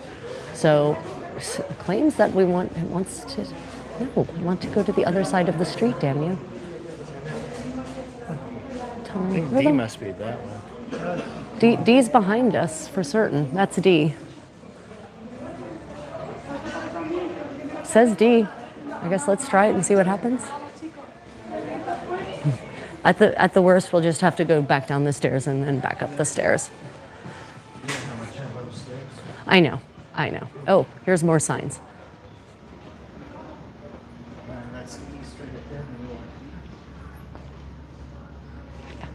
Yep.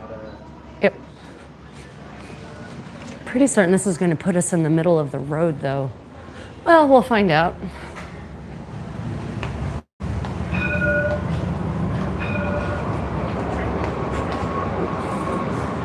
Trams here are efficient and clean and cheap and fast. Highly recommended. Yeah, okay, that's what I thought. Yeah, it dumps us in the middle of the road, which is not what we want. We want to be over there.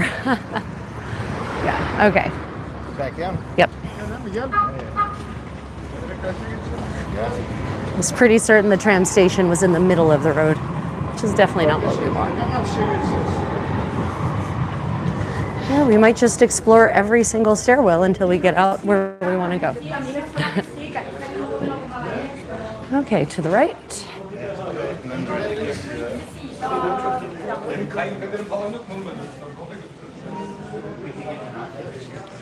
Oh, yeah, you could. Cruise tip, bring good binoculars. Even though the Mediterranean is not very populated by cetaceans, there are some. And we actually met a marine biologist from Newfoundland who came with his high-powered binoculars, and he was able to see whales and dolphins, creatures we were unable to see at all with our bare eyes, but he saw them.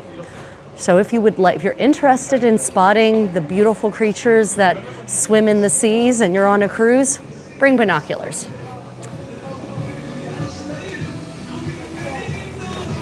Interesting. Okay. To the pier. Okay. That's much more promising. Ugh. Yep, we do. Yep. Okay. Where we are now. Ooh, that's a fresh smell.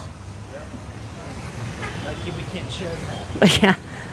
Luckily for you all, smells cannot be transmitted through the phone. Yet. Although for my medieval cooking shows, maybe it would be good if you could actually smell some of the things that, yeah.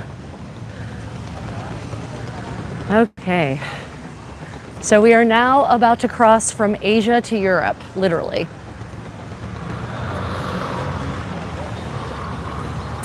Look at this beautiful day. Oh my gosh.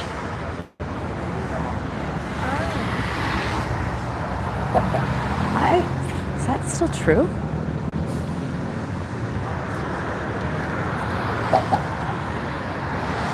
Okay, so everyone, let's take a stop here for a moment. Right, so I know it's hazy out here because the sun is shining through the humidity, but see the screen, so I'm hoping they can see whatever we're looking at. yeah, right. The hill over there across the bay, those domes that you can see in that peaked tower, that is Topkapi Palace up there. It was not built on the site of the great palace of the Roman emperors, but it was built on the Acropolis. And so there is, for instance, up there is the Hagia Irene, which is a 5th century Byzantine church, Greek Orthodox church that was built on the foundations, no doubt, of a temple, probably to Artemis or some other Greek goddess. Hence why it was, Saint Irene, Hagia Irene. And, yeah, so that's the Hagia Sophia over there, I'm pretty certain. The big one. The big one. The big one. With the giant minarets. Yeah, the giant, yeah. And the crane circling. I'm pretty certain that's the Hagia Sophia. because she's right across the street basically from Topkapi Palace. Nice. And this is the most ferry trafficked stretch of water I've ever personally seen.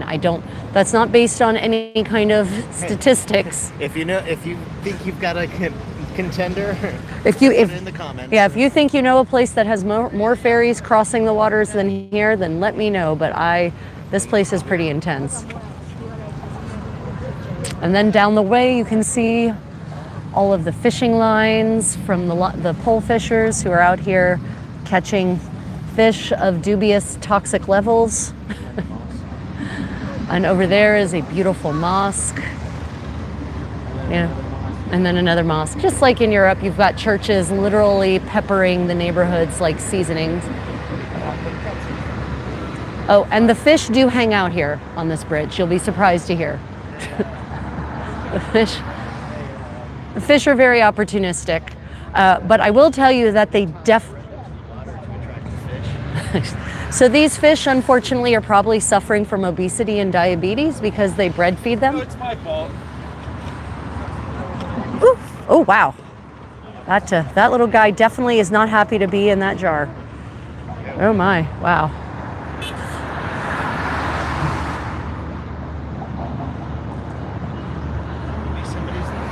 And that will be lunch or dinner today for someone.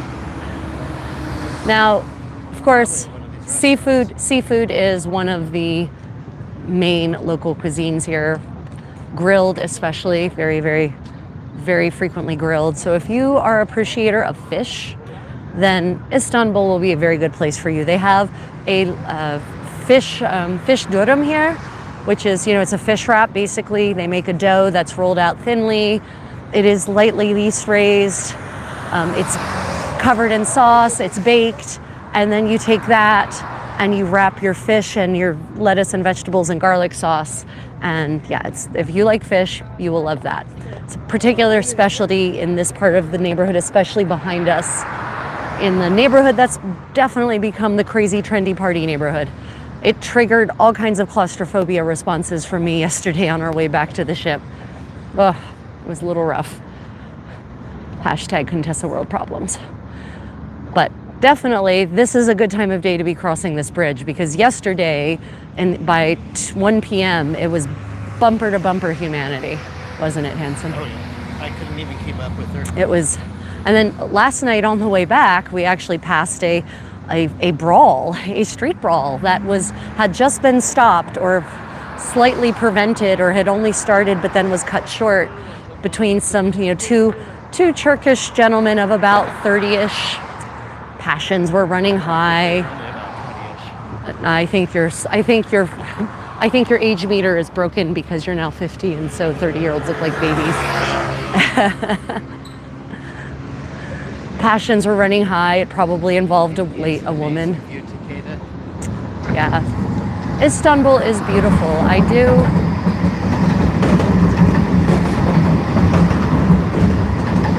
That is the tram that you just felt rumbling through.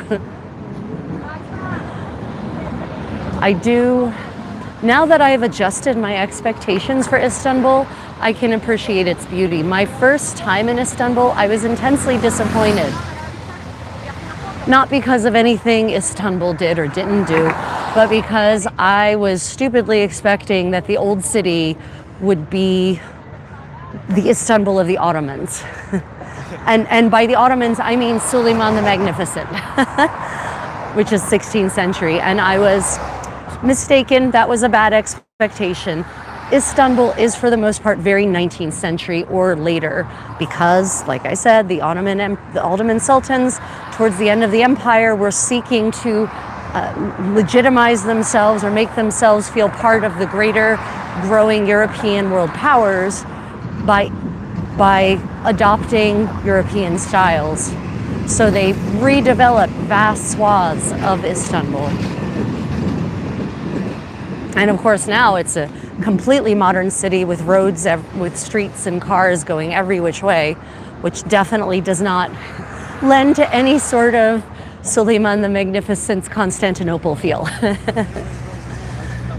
So that was my fault. That was my initial disappointment. But now that I've readjusted my expectations for an understanding of the city, I can appreciate its many beauties and of course its many, many delicious foods. Yeah. It is a wonderful view. It really is. The glow of the morning sun being deflected from me by my parasol.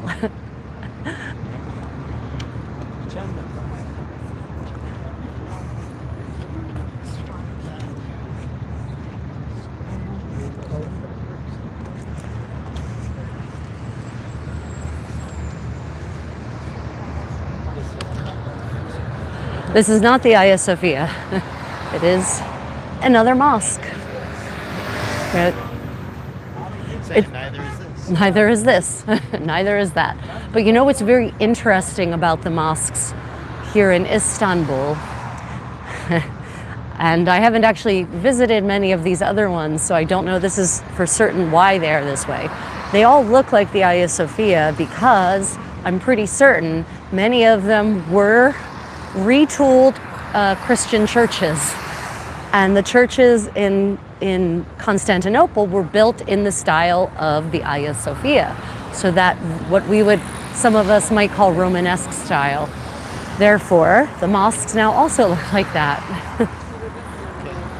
Ready? We're almost in Europe. We're almost in Europe, everyone. We're about to set foot on the European continent. Depends on what you count as the European continent, because this has all been reclaimed or built out here. Yeah, here we are. If you go based on China, that would have been Europe, because Right. they're just building land and claiming that it's them. Western Asia. Western Asia, right? Yeah, the Korean. It's really funny. The Korean maps, when they talk about artifacts that Korean history books, when they discuss artifacts that come from what is actually Constantinople, the Eastern Roman Empire, they refer to it as Western Asia, even though it's like, oh, but Constantinople is Europe, really, technically. Although technically Eurasia is just one continent. There is no real separation between them. There's a separation right here because of the water, but that doesn't cut through the entire landmass. So just saying, Europe and Asia are the same. And other hot takes that will set my channel on fire. Here people are waiting. These are the ferry kiosks, and people are waiting to take the ferries that, communicate on the other side of the Bosphorus here. And it is certainly faster in many cases to take the ferry than to drive.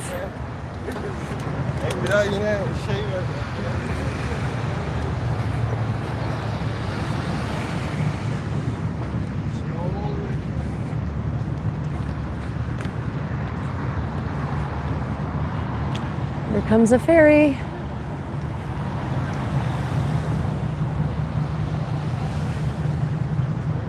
Of course, the Bosphorus tour is aimed at tourists, but tourists are not just Westerners or Asians. There's a lot of domestic tourism happening here in Turkey. Shade. What language do they speak at the center? Oh, Korean. Oh, God. That's a great joke. I love it. I'm going to tell my dad. What joke? What language do they speak at the center of the earth? Oh, what language do they speak at the center of the earth? Korean. Oh, Korean. Wow, that is such a dad joke. That's fantastic. We will be telling that to our dad. For certain.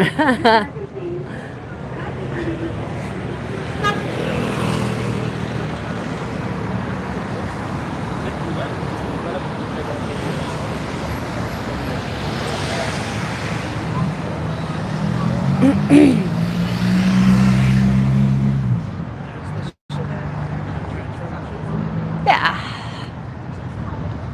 So last night, you couldn't even see that there were benches here. There were so many people.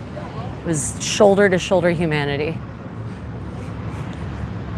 I don't do well in crowds, so not the place for me at nighttime. There is Queen Victoria moored across the water. That is a Cunard cruise ship, and that is our vessel for the next 7 days. We've already been on board her 7. Hello, Matt is alive. Hello, Matt is alive. He's Nice. the one that told us the joke. Thank you for that fantastically awful dad joke. Over there we can see Galata Tower. In fact, at the top of the hill. We just walked from there. We just walked from over there. You joined us. Oops, sorry. There you go. We walked from there to across that relatively long bridge. Sorry, Takeda. She's tiny. Who's tiny? The Queen. Oh. Compared to some of these other cruise ships. Oh, yeah. So Queen Victoria is only 11 decks, 12 if you count like the very, very top sun deck, but definitely nothing like these massive super vessels that they have these days. In fact, one of those super vessels, the Oasis of the Seas, was it, 10 years ago, was hit in the Mediterranean by a rogue wave and capsized fully flat on her side, but then sprang back up again. And yeah, it was massive, massive damage. And it was full during the dinner hour, so everyone was out and at tables. Crockery went flying, lots of injuries. Rogue waves are, however, a rare occurrence. That's kind of why they're called rogue waves, I guess. Otherwise they'd be called waves.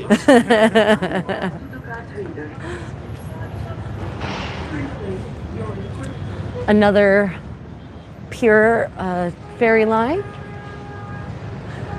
You can see that Istanbul is definitely a very modern city with all of the amenities of crowd control that you could hope for. Turnstiles, gates, security theater for the win. And we went through, at our last port in Kujadazi. We want to walk sideways maybe? What are we looking at? Yeah, we love dad jokes. Oh, we love dad jokes, right? At our last port in Kujadazi, we went through the security scanner, and the security officer, in quotes, was sitting on his phone staring at it while the items just kind of ran through. Didn't look at the screen at all to see what was in any of the bags. I felt very secure.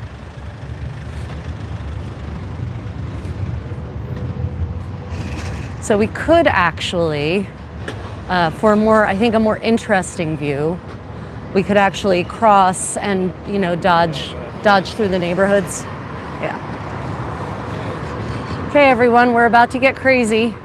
We're about to cross and dodge through the neighborhoods to weave our way towards Gulhane Park. So money kitty.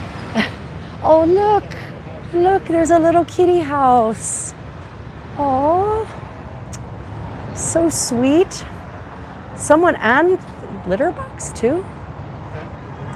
I think they don't realize that the cats probably turned that box into a litter box. Hey there, baby. Oh, only has one eye. That's okay. You're still beautiful.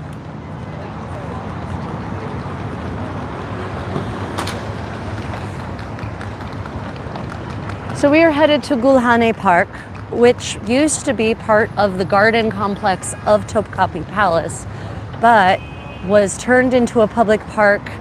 I actually think this last sultan may have done it, but don't quote me on that. Anyway, it's been a public park for at least 100 years. And it is one of the most popular places to go in Istanbul, and with good reason. And we're actually going to take you the more circuitous route to get there, which will involve crossing 7 lanes of traffic. But It says if we need a larger ship, I know a guy. you know a guy, huh, Matt? Noah? Do you? Love Do you? Love it, Matt. Fantastic. Keep it coming, baby. It takes me a moment because I can't read it while we're in the sunlight. Yeah, the sun is unfortunately obscuring the screen.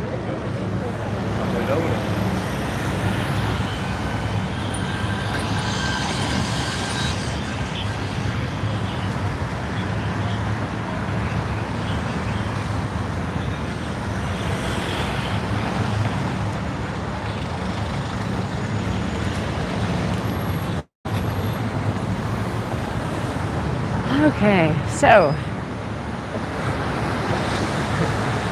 now what I love these construction retainer walls that they put up because they actually show pictures of how things were in the past, and I'm always fascinated to see what life was like before.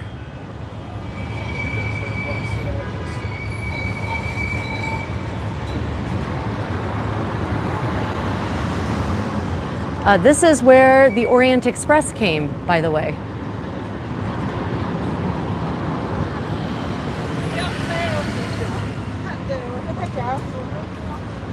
Wow, look at that.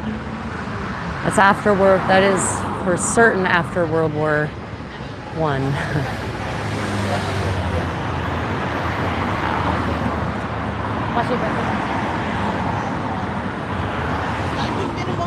Oh, so this is the train station now.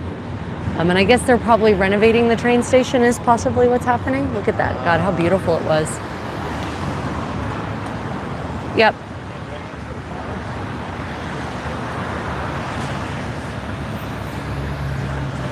Well, remember, they actually tore down some of the Byzantine, the medieval walls of Constantinople to build it. So apparently, I suppose that they must be renovating the old train station, of which I heartily approve.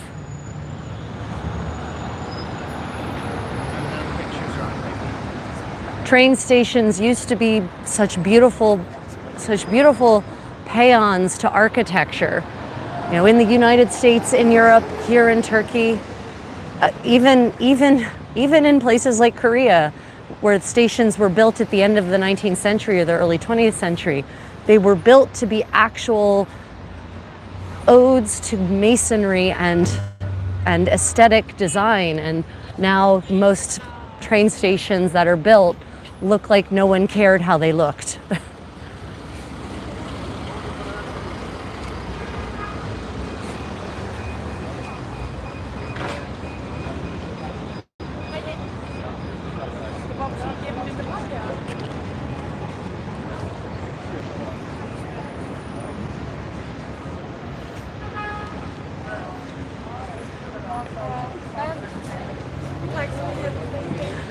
If you're enjoying, don't forget to like and subscribe.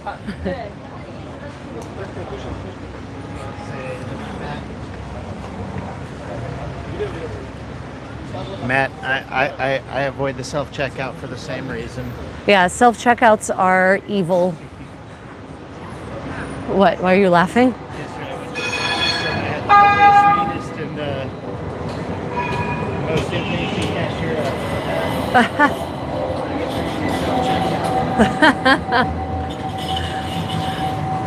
Yeah, self-checkouts are such a scam.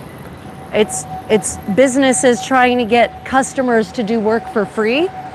And honestly, they did in Canada, a Canadian broadcasting company actually did a test between people using the self-checkout and people using the cashier.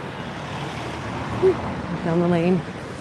Invariably, the people using the self-checkout took way longer and ended up paying more money because they entered the wrong codes, the wrong quantities, they forgot discounts. And you know, it's not like the stores aren't offering a discount if you use the self-checkout. So again, you're literally paying to do the work for them.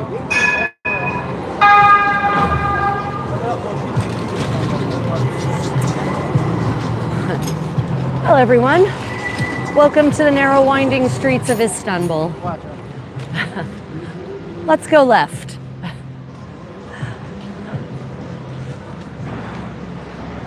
Oh my goodness.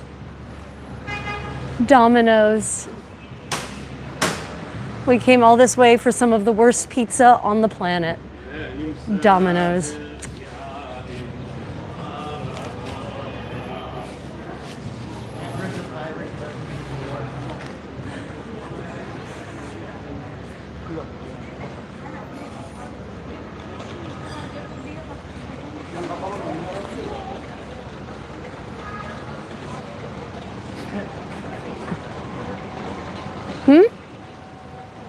It's the Pirates of the Caribbean. Pirates. Pirates, wow.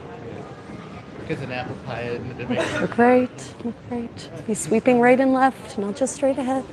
Show them the restaurants and everything. Oh yeah, he's just smoking while walking in and out of the restaurant. Fantastic. Oh, is there a kitty? Licking his ass on the table. Oh wow, the cat is licking his ass on the table.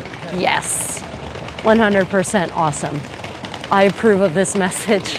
I mean, the restaurateur was smoking while walking in and out of the restaurant, so the cat's ass can't really be that much worse. But here's a bright and colorful place. Check this out. Yeah, for maximum tourist appeal. Don't forget the thumbs up. Yeah, don't forget to like and subscribe, everyone. Have we had to banish many assholes this time? Have we had to banish many assholes this time? Oh, nice. Because we did during breakfast. Oh, breakfast was pretty bad. Maybe I got them. That was our quota of assholes for the day. Yeah, I don't understand some of these people. I do, I understand. They're miserable and they want to make other people miserable. But really, if you don't enjoy what you're watching, just scroll on to something else. Why take the time to leave mean comments? But also I understand the psychology behind leaving mean comments. I really do. Oh my, that was a unhappy kitty. Probably encountering another unhappy kitty. Can't laugh out loud in Hawaii. Why? They only allow aloha. Wow. Parappa. He'll be here all week. Well, this is the wall of the park. We found it.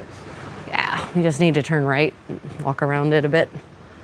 Yeah, so this is actually part of the medieval walls of the city.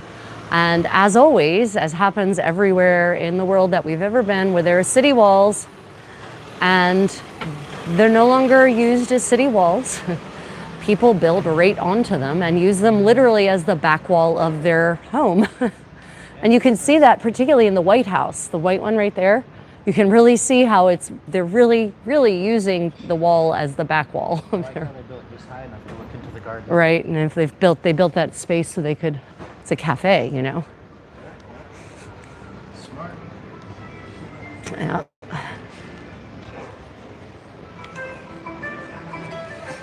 Yeah, at nighttime you probably couldn't walk down this street in any, that kitty's having a hairball moment. You couldn't walk down this street in any sort of expeditious fashion. Ooh, look at this tower. Sandwiched in between buildings built at precarious angles.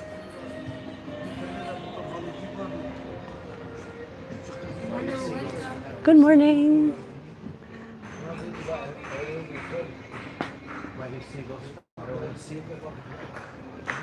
Why do you see what? Seagulls fly over the sea. Why? If they flew over the bay, they'd be bagels. Oh my God. I don't know if I'm going to let you stay on my channel, Matt. It is Matt, is it not? It is mad. Left and right. Actually, I've got it set where I can see it. So I can hold it steady. Look at that. Wooden exterior cladding. Yeah, here's some interesting architecture. The wooden cladding, the planks. Not laughing. Yeah, so spice shops like this do not come. Oh yeah, there's nice teapots. So yeah, spice shops like this, I do not recommend. The spices are just out and exposed. They've been ground. They're being exposed to oxygen. The oxygen is oxidizing all of the essential oils that actually make them taste and smell like they do. Funny is, they sell the ground spices with the spice grinder. Yeah, which is weird. Which is weird. Morning. Good morning. Well, how are you this morning? Good day. It's nice to be here. Another tower sandwiched in amongst the buildings. Oh, and this is a cannon tower. Look, handsome. Ooh, look, you can actually see the parapets with the cannon holes that were built into them. Also with the arrow slits at the top, right? So you can, this shows how medieval defensive architecture was modified and updated to reflect the latest and greatest in human destroying technology. So you can see the arrow slits. Maybe, should we go closer? Can they see them? Okay, you can see the arrow slits in the parapets, the projecting pieces that are rectangular and sort of the crenellations. There we go. And then below that are the giant cannon ports. Ayamasuki says hello. Ayamasuki? Ayamasuki, welcome. Thank you for joining us here in Istanbul this morning. And then you can see the round cannon ports. They're built below at regular intervals and then in this tower as well. And some of you may or may not be familiar with the tale of how the last Christian Roman emperor lost Rome, Rome being the Eastern Roman Empire, Constantinople as was. He was actually approached, here we go. Look, it's a secret entrance to Gülhane Park through the walls. Let's go. Oh my. I think that man just did his business down here. So yeah, there's that. So the legend of how Mehmed II ultimately conquered Constantinople is that there was a Hungarian gunsmith, a cannon maker, who offered the Mikhail Palaiologos, the last Christian emperor of Constantinople. He offered him to build him the mega cannon, and the mega cannon was going to protect the city, right? But at that point, the so-called Roman Empire, as was completely impoverished. And so he decided that he couldn't or didn't want to spend the funds on such a mega cannon. Well, Mehmed II was part of a nascent, burgeoning and growing empire and dynasty, and he had the funds, and he had no problem hiring that Hungarian cannon maker. And so he got his hands on the mega cannon, and the mega cannon demolished the walls of Constantinople. At least that is how the legend goes. So here we are in Gülhane Park. This was once the purview of the Sultan, the imperial family, and their servants only. But it is now one of the best features in Istanbul, in my opinion. One, it's free.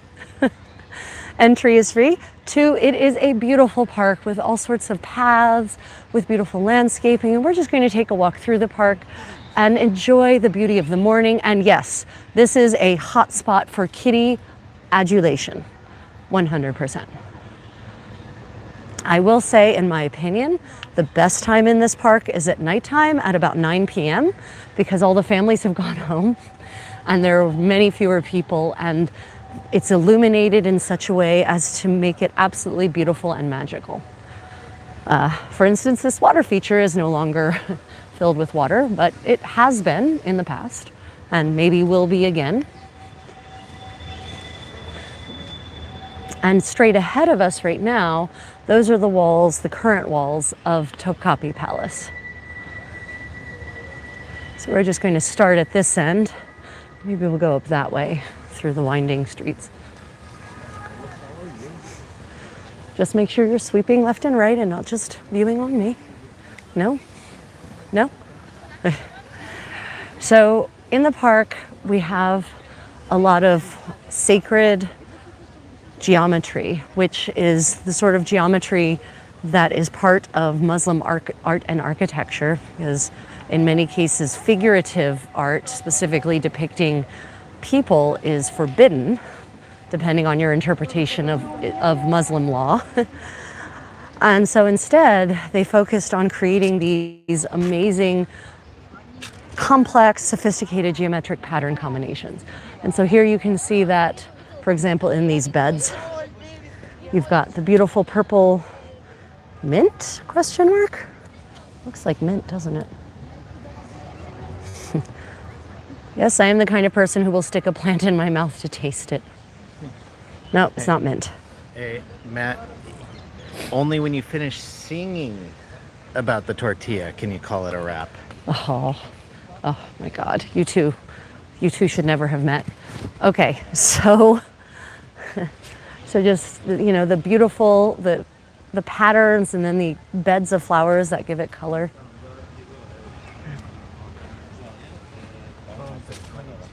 That's fine. Nice. Well, I hope everyone's been enjoying. We're still going to keep streaming. We have 22% power left on our battery. Thank you all for joining us this morning, though. Really appreciate you coming on our adventures with us. Oh, there's a parrot.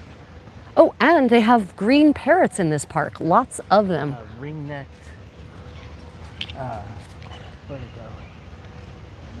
go? We say there are lots of them and suddenly we can't find them anywhere. Apparently, natural selection has worked. Apparently, natural selection has worked with these parrots because they blend in with the leaves perfectly.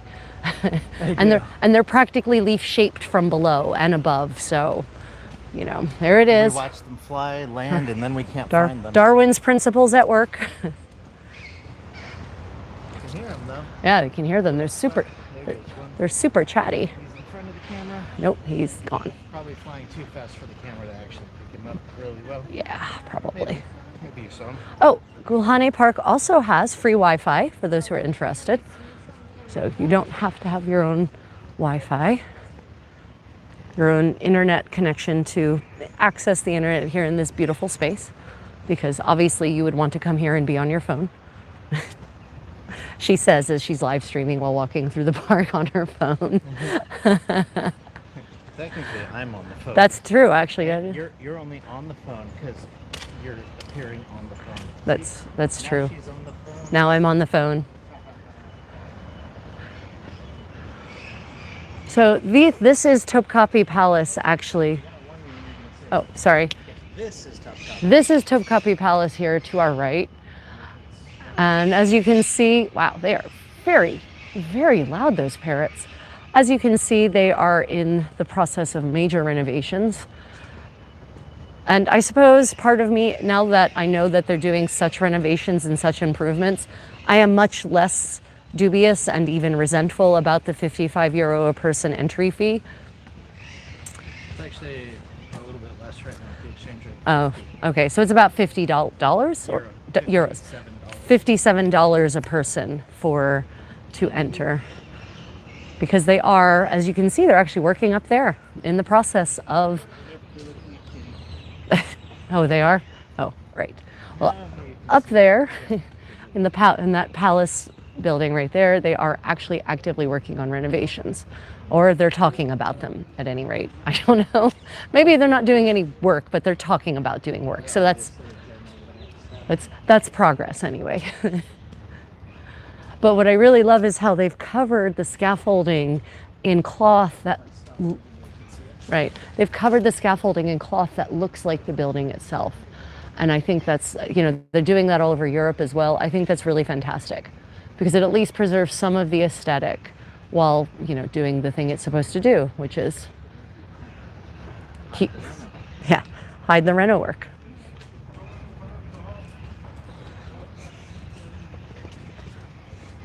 So what was the most fun thing you learned yesterday in the palace? Huh? The most interesting thing you learned yesterday in our walking around the palace? Let's see.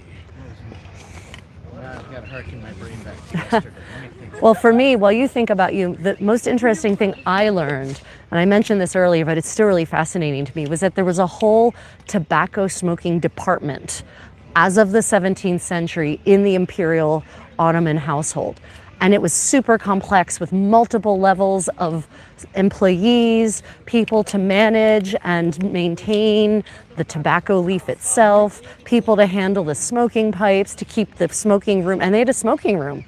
That was really fascinating. They have a giant smoking room. And the giant smoking room has a brazier in the middle of it where you keep your pipes so that the ash falls into this instead of onto the floor. It was very fascinating. I don't know of any European royal household that had a smoking department. So yeah, Turkey comes by its cigarette addiction rightly, apparently. My favorite was the.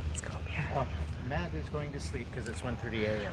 Matt, thank you. Sleep well. Appreciate your fantastically dad-like sense of humor. As always, look forward to seeing you in the next stream. Thank you for joining us. My favorite was the one talismanic shirt, but they know the exact date that it was made. Oh, yeah. So the 1877. Topkapi Palace now has an entire, and those are the walls of the palace up there.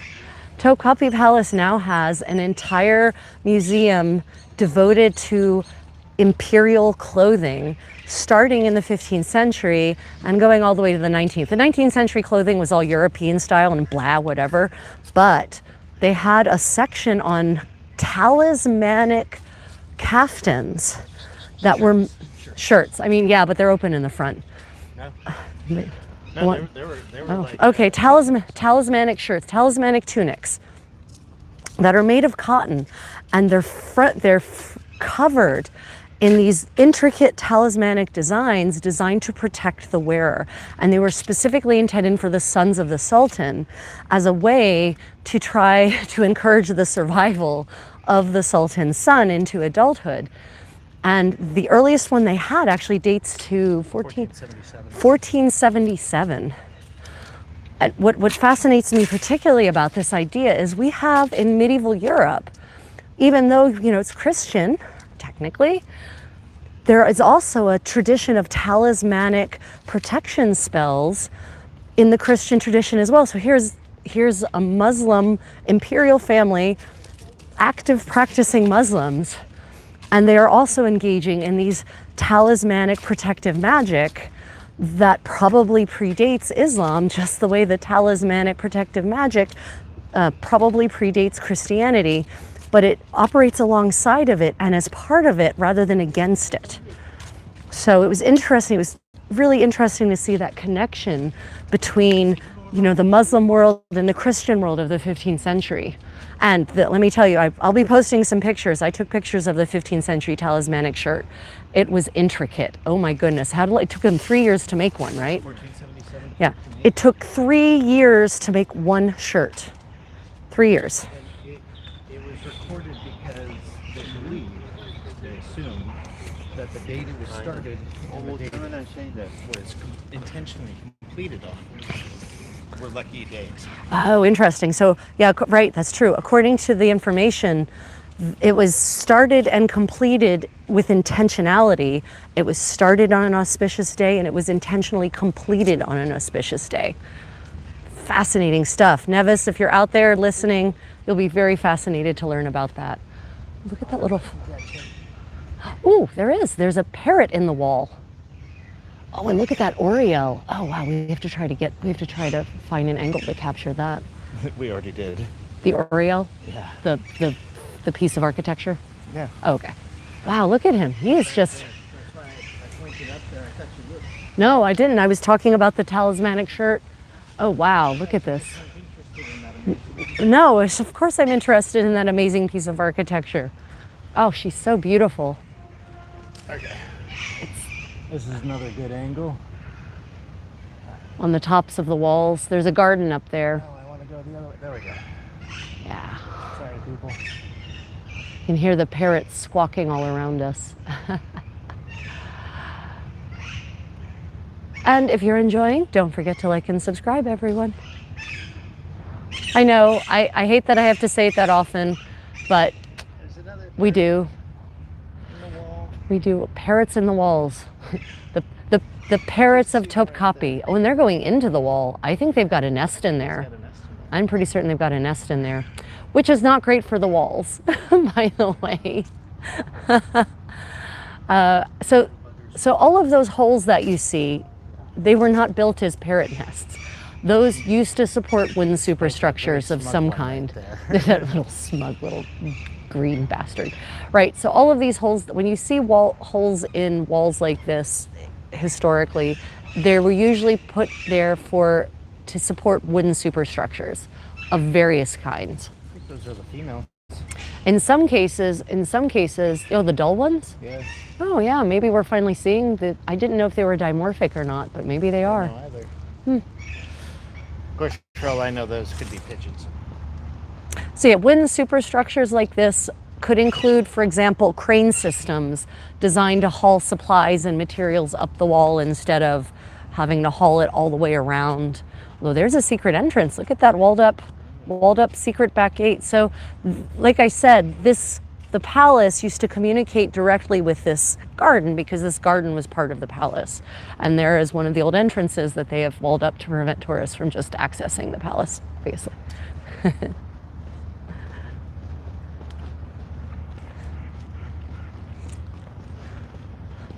And Gulhane Park is definitely the kind of place where I have come and sat and sewed for long periods of time. Definitely the tip for the best of Istanbul, for those of you who don't like large crowds of people, definitely get out in the morning. Wouldn't you agree, Handsome? Oh yeah, it's been lovely. Yeah, it's been really lovely.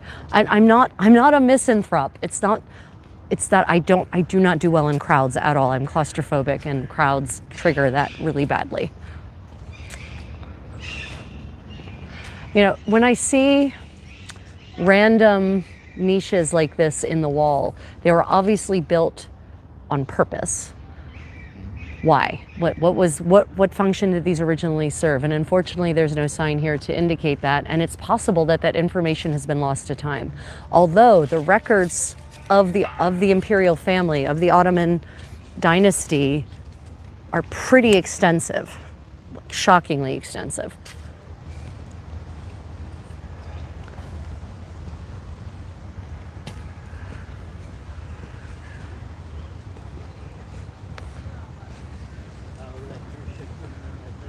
Oh, she's been there. Oh, she is? Yeah, she's been there. Yeah, so if we were a smaller ship, we could dock there. But the Queen Victoria is a large ship. It would have been great, gosh, imagine how wonderful it would have been if we could have just docked there. into Topkapi Palace. Yeah. Gulhane Park. Huh? Gulhane Park. Sorry, sir. Oh, did you? Oh, sorry, I heard Galata Park. Yeah. My enunciation, you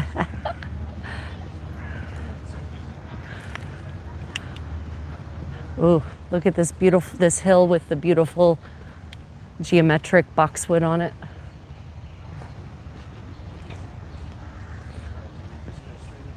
Well, because you can't see the beautiful geometric boxwood from down there. Thank you, Jean, your beautiful geometric shapes.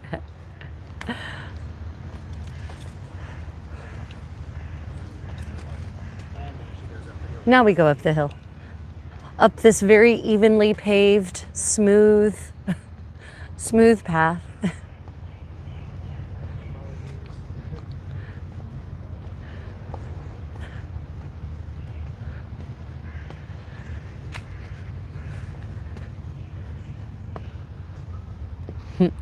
Another gate closed to me. I really am like a cat. Closed doors make me want to go through them. If this door were open, I'd be much less interested. That's the ride by the fast. Ooh. Through that open door earlier. Shh, shh. Oh, look at this little,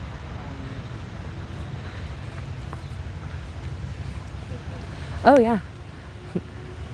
Parrot there in the tree, the knot. I think there must be a nest in there too. what did we learn that these crows were called? Oh, hooded crows, right? Yeah. Hooded crows. Hey there, beautiful ring-necked parrot. Aren't you a beauty? Get a good view of him, probably him. If you know whether these parrots are dimorphic, please let us know. We see so many green ones that I assumed they weren't, but I could be wrong. It could be that, like Turkish men of old, the male parrots also socialize. No, because all we've seen are the green ones.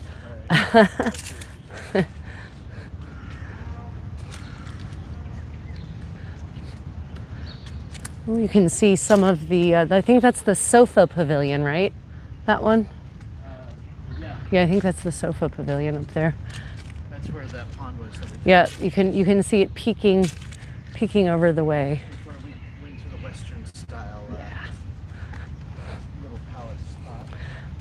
So Topkapi Palace, if you decide to visit it, and if you have the money, I do recommend it.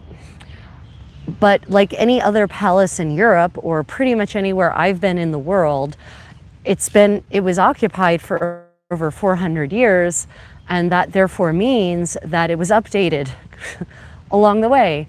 Fires destroyed buildings.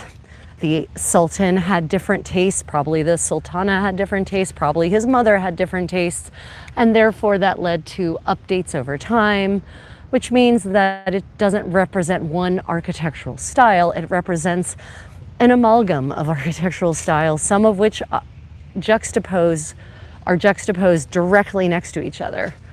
15th century style building, but with 18th century Rococo painting, for instance. Oh, I know. Girish Yasaktur. Yeah.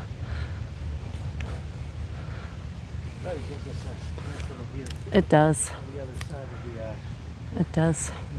What is this, the Bosphorus? Yeah, the Bosphorus. And look, another kitty. Ooh, it's a panther. Yeah. It's a palace panther.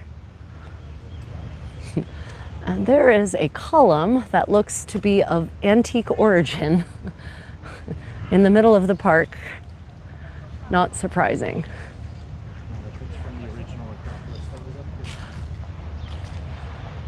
Let's see if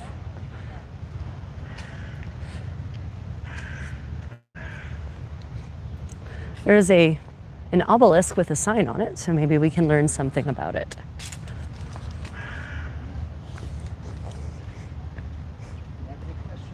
Yeah, if you have any questions about traveling in Turkey, about traveling in general, about cruising, about anything you see, please do pop them in the chat. I will answer them.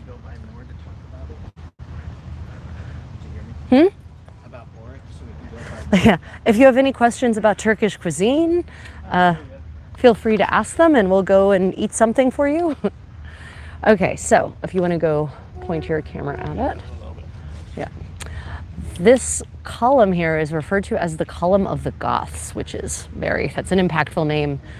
It comes from the abbreviated Latin inscription on the plinth, which reads, Fortunae reduce obdevictus Gothos, to fortune that has returned after the defeat of the Goths, which would have happened, I think, during Justinian's reign. If it actually mentions that here, or it might be a different set of Goths. Let me see. The second inscription on the column reads, reads XC, which represents Christ, which may prove that the inscription or column was built after Christianity began to become widespread in the empire. But other people think that it was actually a column from a theater called the Teatrum Paius from the Roman Empire during the Septimus Severus period. So there's apparently debate about the antiquity of this column, but for certain it dates to ancient Rome. So they're thinking basically 3rd century AD. Let me see, the column of the Goths has the statue of the Greek goddess of fortune Tyche on it. I'm not seeing. Which was removed after the adoption of Christianity. Oh, right, got it, okay. It says had the statue. Oh, wow. They need to just get any native English speaker in Istanbul to proofread this. Come on, guys. Not the statute, the statue of the Greek goddess of fortune Tyche on it, but it was removed after the adoption of Christianity. They could have just pretended it was an angel. I mean, come on. That's what saved all the other Nikes. Yeah, exactly. That's what saved all the other Nikes. And that was a Tyche instead of a Nike, I guess. Okay, let's go check out this 3rd century AD column. Doesn't say anything about, at least that sign doesn't say when it made its way here, or if it's just... Liquid Grin is back. Liquid Grin, welcome back. Thank you for coming back again. We are here in Gülhane Park, right south of the beautiful Topkapi Palace.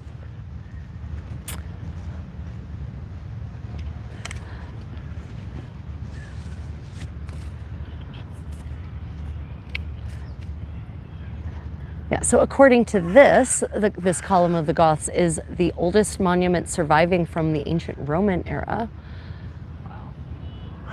It's made up, it consists of Proconnesian marble. That's a new word for me. And it's made from a single block, which of course, as many of you know, is unusual for columns. Normally they're made of multiple blocks fastened together, but this is apparently one single carving, which is very impressive. One of the beliefs, again, is that the tablet memorializes the victory of Claudius II over the Goths. And then this is just how conflicted it is. So that sign up there said it probably dates to Septimius Severus, sometime in the 3rd century. This one said it's also possible to assume that it commemorates the triumph against the Goths by Constantine. You see, the Goths were kind of a perennial problem, so the inscription that it's a triumph over the Goths doesn't narrow it down very much. Oh my gosh, yeah. So according to the 14th century historian Nikephoros Gregoras, the column used to have a sculpture of Byzas of Megara, who apparently was the reason that it was called Byzantium. Yeah. So lots of theories. Apparently no historian agrees about anything about this column other than it's made of marble and it's one single piece. Are you going to try and climb it? Am I going to try and climb it? And then float down on your parasol. Absolutely, I would totally do that if it wouldn't probably get me deported forever from Turkey. Yeah. It actually looks like it's got some places you could actually get some footholds, but I wouldn't free climb it. I would want climbing gear. You just need sticky, I would want sticky shoes and a long rope. I would want a rope at the least. Yeah. No, but she's pretty impressive considering that she's 1,800 years old, more or less. Probably. Okay, onward. Want to go look at the smaller columns, see if there's anything left over there? see how many different parts of history it claims to commemorate. Don't worry, we appreciate humor. Oh, no. Big sense of humor. I draw the line at mean-spirited comments though, but that was funny. That was hysterical. I love it. I get Mary Poppins references all the time, fear not. I take it as a compliment. Mary Poppins is one sexy nanny, isn't she handsome? Yes. Yeah, she's pretty sexy. I will take that comparison every time. She's a Time Lord. She's a Time Lord. Mary Poppins is a Time Lord. Or she's a version of Stephen King's It. I think we're gonna go with Time Lord, I think. You've never heard the I had, creature? yeah. I had. That's disturbing.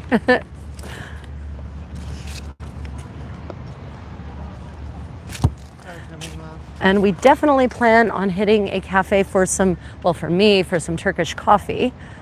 Yeah. They can go around me. So here we have some ancient remnants, more columns and walls. I'm hoping we can find a sign because I'm always intensely curious about these forgotten bits of architecture.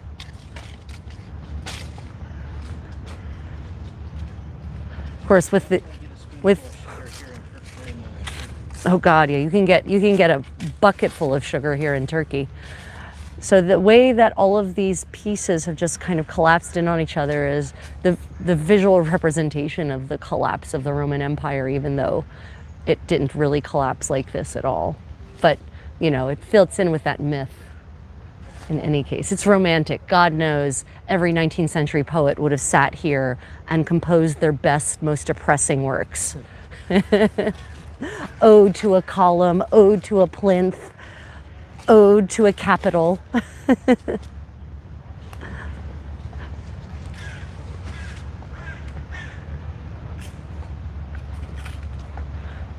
Yeah, Gülhane Park in the morning for the win. Ah, here we go. Another Corinthian capital. Byzantium and Gülhane. We haven't been reading the alphabet of Gülhane. We have not. We're at the alphabet of Gülhane Park, B.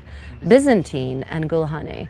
Gülhane Park is home to rare works, including the Orphanage of St. Paul, also known as the Byzantium Orphanage, from the Byzantium period, the Ayos Georgios Monastery and Church, the Aya Therapan Holy Water Spring, and the Virgin Mary icon written with 2 R's, apparently. The ruins of the orphanage, which was built by Justinian I and his wife Sophia, and cared for orphans, are located near the column. Was located near the column of the Goths. It's not there anymore. Believed to be the origin of the modern term therapy and therefore have healing water in the spring, the Aya Therapon spring is one of the structures we're seeing, built between 1042 and 1054 and discovered during excavations in the 1920s. The St. George Monastery and church were used as storage for battle equipment and served as a monastery as well during the Byzantine period. You know, multiple purpose buildings. Why, if you can pray there, you can store weapons there, why not? So apparently there's a 2-meter tall Virgin Mary icon discovered here in Gülhane Park. It was discovered right after World War I. It is in the Istanbul Museum of Archaeology. So not here. Yeah, let's go up here. I think this might be the ruins of the ruins that they're referring to here.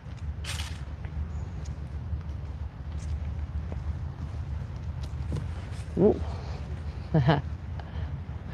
reclaimed plinth, or repurposed plinth. I got the first line of my oricon Wittgenstein style poetry for Oh the God. lymph beside column line. In Take care, right? in seemly state of sadness cry. Around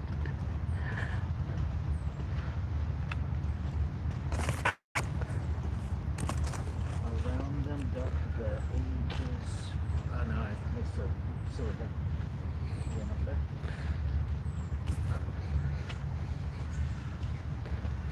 I think so. Back up to the Goth column. But we can go back into the interior of Topkapi Palace. Oh yeah, we can go. Yeah, we can go into. I Yep. So we will take you now into the first courtyard. got 24 minutes till 3 hours. Okay. Oh, well, we're not restreaming, so that doesn't matter. Oh, I thought you could still feed it back in. Oh, I can just cut it. That's no problem. Yeah. So we're now going to head to the first courtyard of Topkapi Palace, which is accessible to the general audience without tickets. We are not going to pay for another $55 ticket, but especially because the internet inside the palace sucks, as we found out yesterday. So we will take you into the first courtyard and we will show you the Aya Irene, Saint Irene Church. We will show you the amazing Gate of Salutation, beautiful piece of architecture. And we will also show you where to buy your own tickets versus where you have to wait in line for Topkapi Palace. Look at this hooded raven.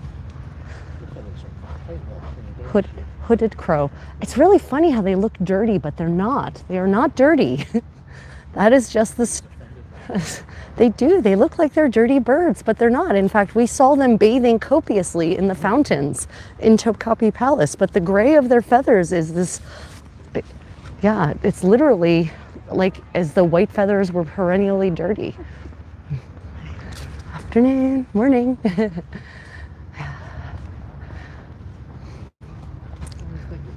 Oh, look, stabilizing staples.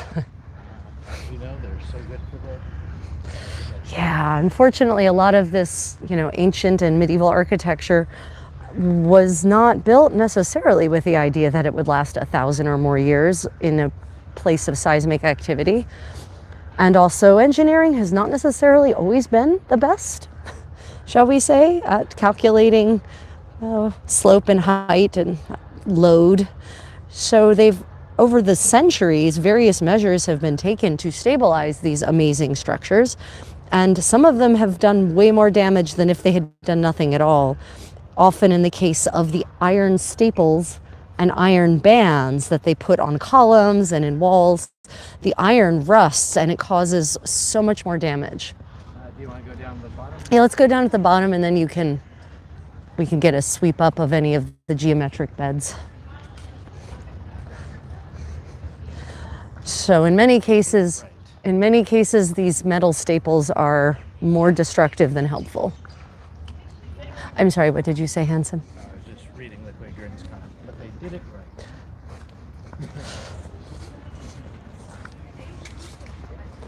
I mean, I'll be honest, architecture is very clear that the ancients, whether they, we could be better at it, but the problem is that cost savings often come into play in modern architecture, and that often results in buildings that don't last very long. Whereas in the ancient world, in the medieval world, the pre-modern world, cost wasn't a factor.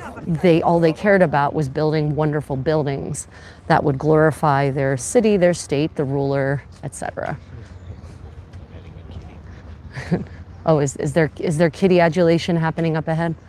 The kitties of Gulhane Park know that they will be pet, so they present themselves for petting.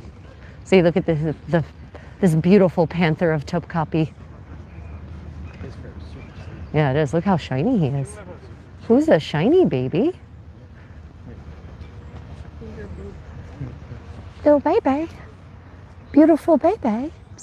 Yes. You are a beautiful baby. Yes, you are. Yeah. Oh, he's purring.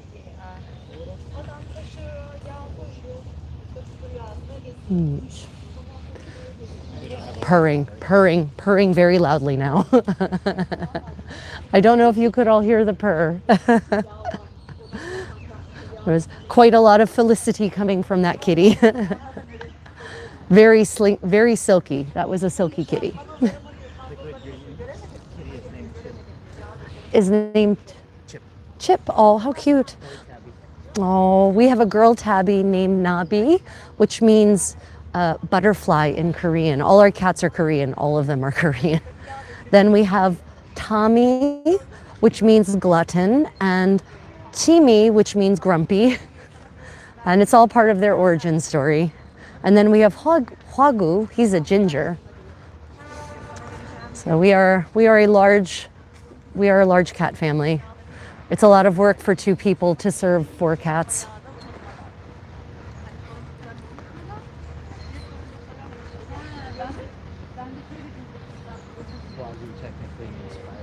Yeah, Hwagu is the combination of 2 Chinese characters that don't mean anything when they're put together. Hua means fire, gu means ball, and it was a bad translation job. Yep.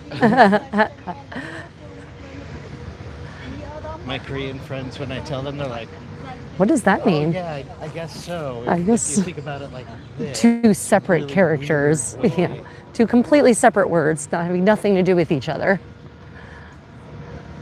Cafe in the park? It's behind the sign right now. Oh, well, of course. Oh, look at that beautiful baby. Oh, little baby. Little baby got the leaf. Oh my gosh, so beautiful. Yesterday, as we were walking back along the waterfront,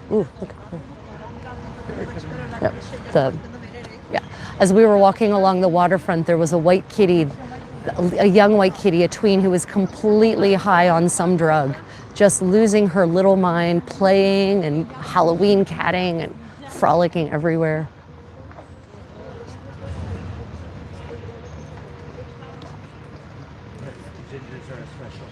Gingers are a special breed. Yeah. So our ginger, if you're interested in seeing our cats, we have an entire cat channel, Kitties of the Palace.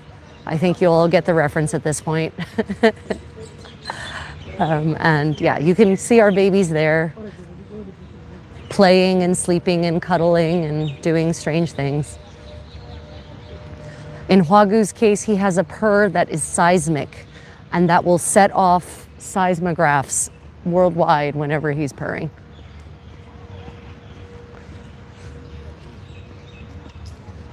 Oh, I wonder if that water feature is on. They have a water feature here that actually produces patterned waterfalls where you can actually read words in it and see geometric patterns. It's pretty impressive.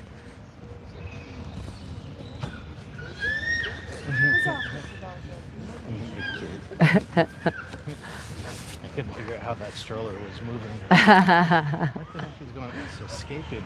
And we'll get shut up around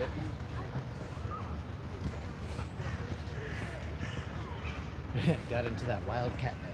Yeah, definitely. Yeah, the white cat definitely found the wild catnip. 100%. It was amusing. And if we had been better, we would have filmed it. Especially like the interaction with the other cat. Oh, I yeah. knew it was about to happen. Why didn't We I knew, film we knew it was about to, there was about to be an interaction. Amateur. Oh, look, this gray kitty is making a beeline for those two ladies. That is some intentionality. Right? Look at that tail. Look at that tail. It's going right at them. These cats know how to work the floor. Over there, I don't know if they can see it. You can see again, the medieval walls. That's the other side of the walls we were at, that we talked about a little bit ago with the cannon ports. And here again, on this side, they've also built right onto the walls. Well, I guess the Turkish government must appreciate that. They don't have to support them in any way or bolster them. It's great if they're built on both sides of the walls now. Yeah. It's a wall sandwich. Look at the way the sunlight is coming through the trees. I'm gonna need some wild catnip myself after this. I think we're definitely going to be having lunch, some kind of delicious Turkish food. I don't even know if it's late enough for lunch yet. We got out rather early. And then we can have tea in Topkapi. Oh yeah, we can have tea there, but that's not lunch. No, that's true. We will need to find a lunch place. Oh, you're not? Thirsty. Oh, yeah, I am thirsty. That Boric was filled this morning. Oh yeah, I gave you most of the Boric too. But it was, so yes, fitting into my pants. yes. Yeah, for those who are tuning in late or didn't see the beginning of this stream, we actually started with breakfast at a Börek shop. So if after we're done, you can go back and watch the recording and see what that experience is like. Highly recommended.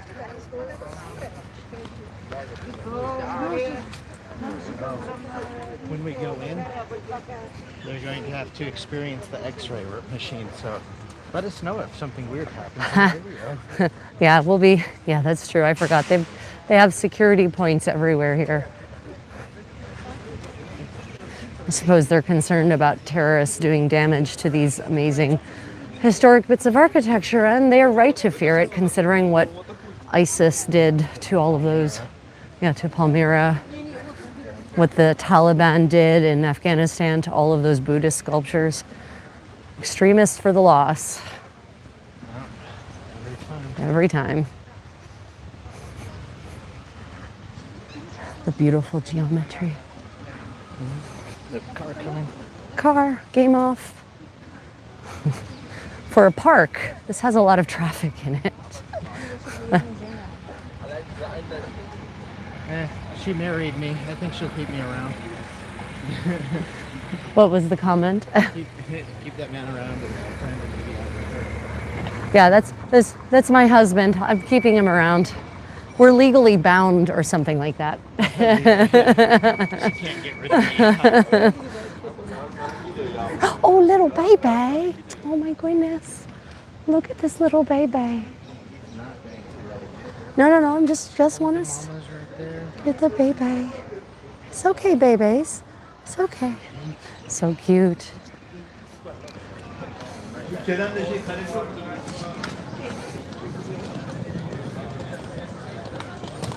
Grilled corn is a big thing here. Yeah, grilled corn. And then of course the Turkish equivalent of bagels.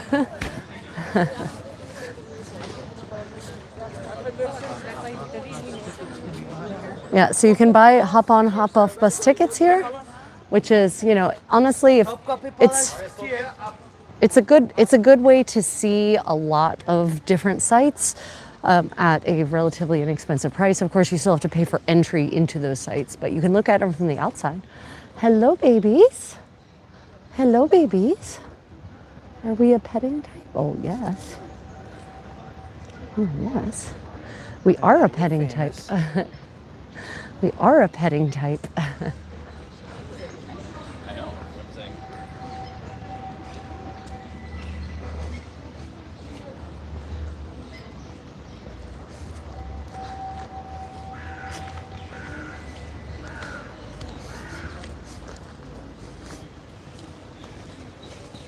Ooh, kitties on the wall sunning themselves. We won't be going anywhere. Oh. So say goodbye. Okay, everyone, apparently we are about to lose power.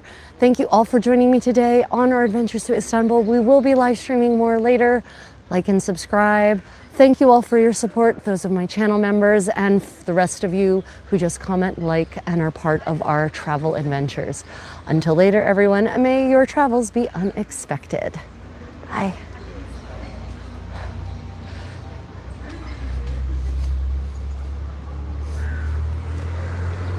Oof.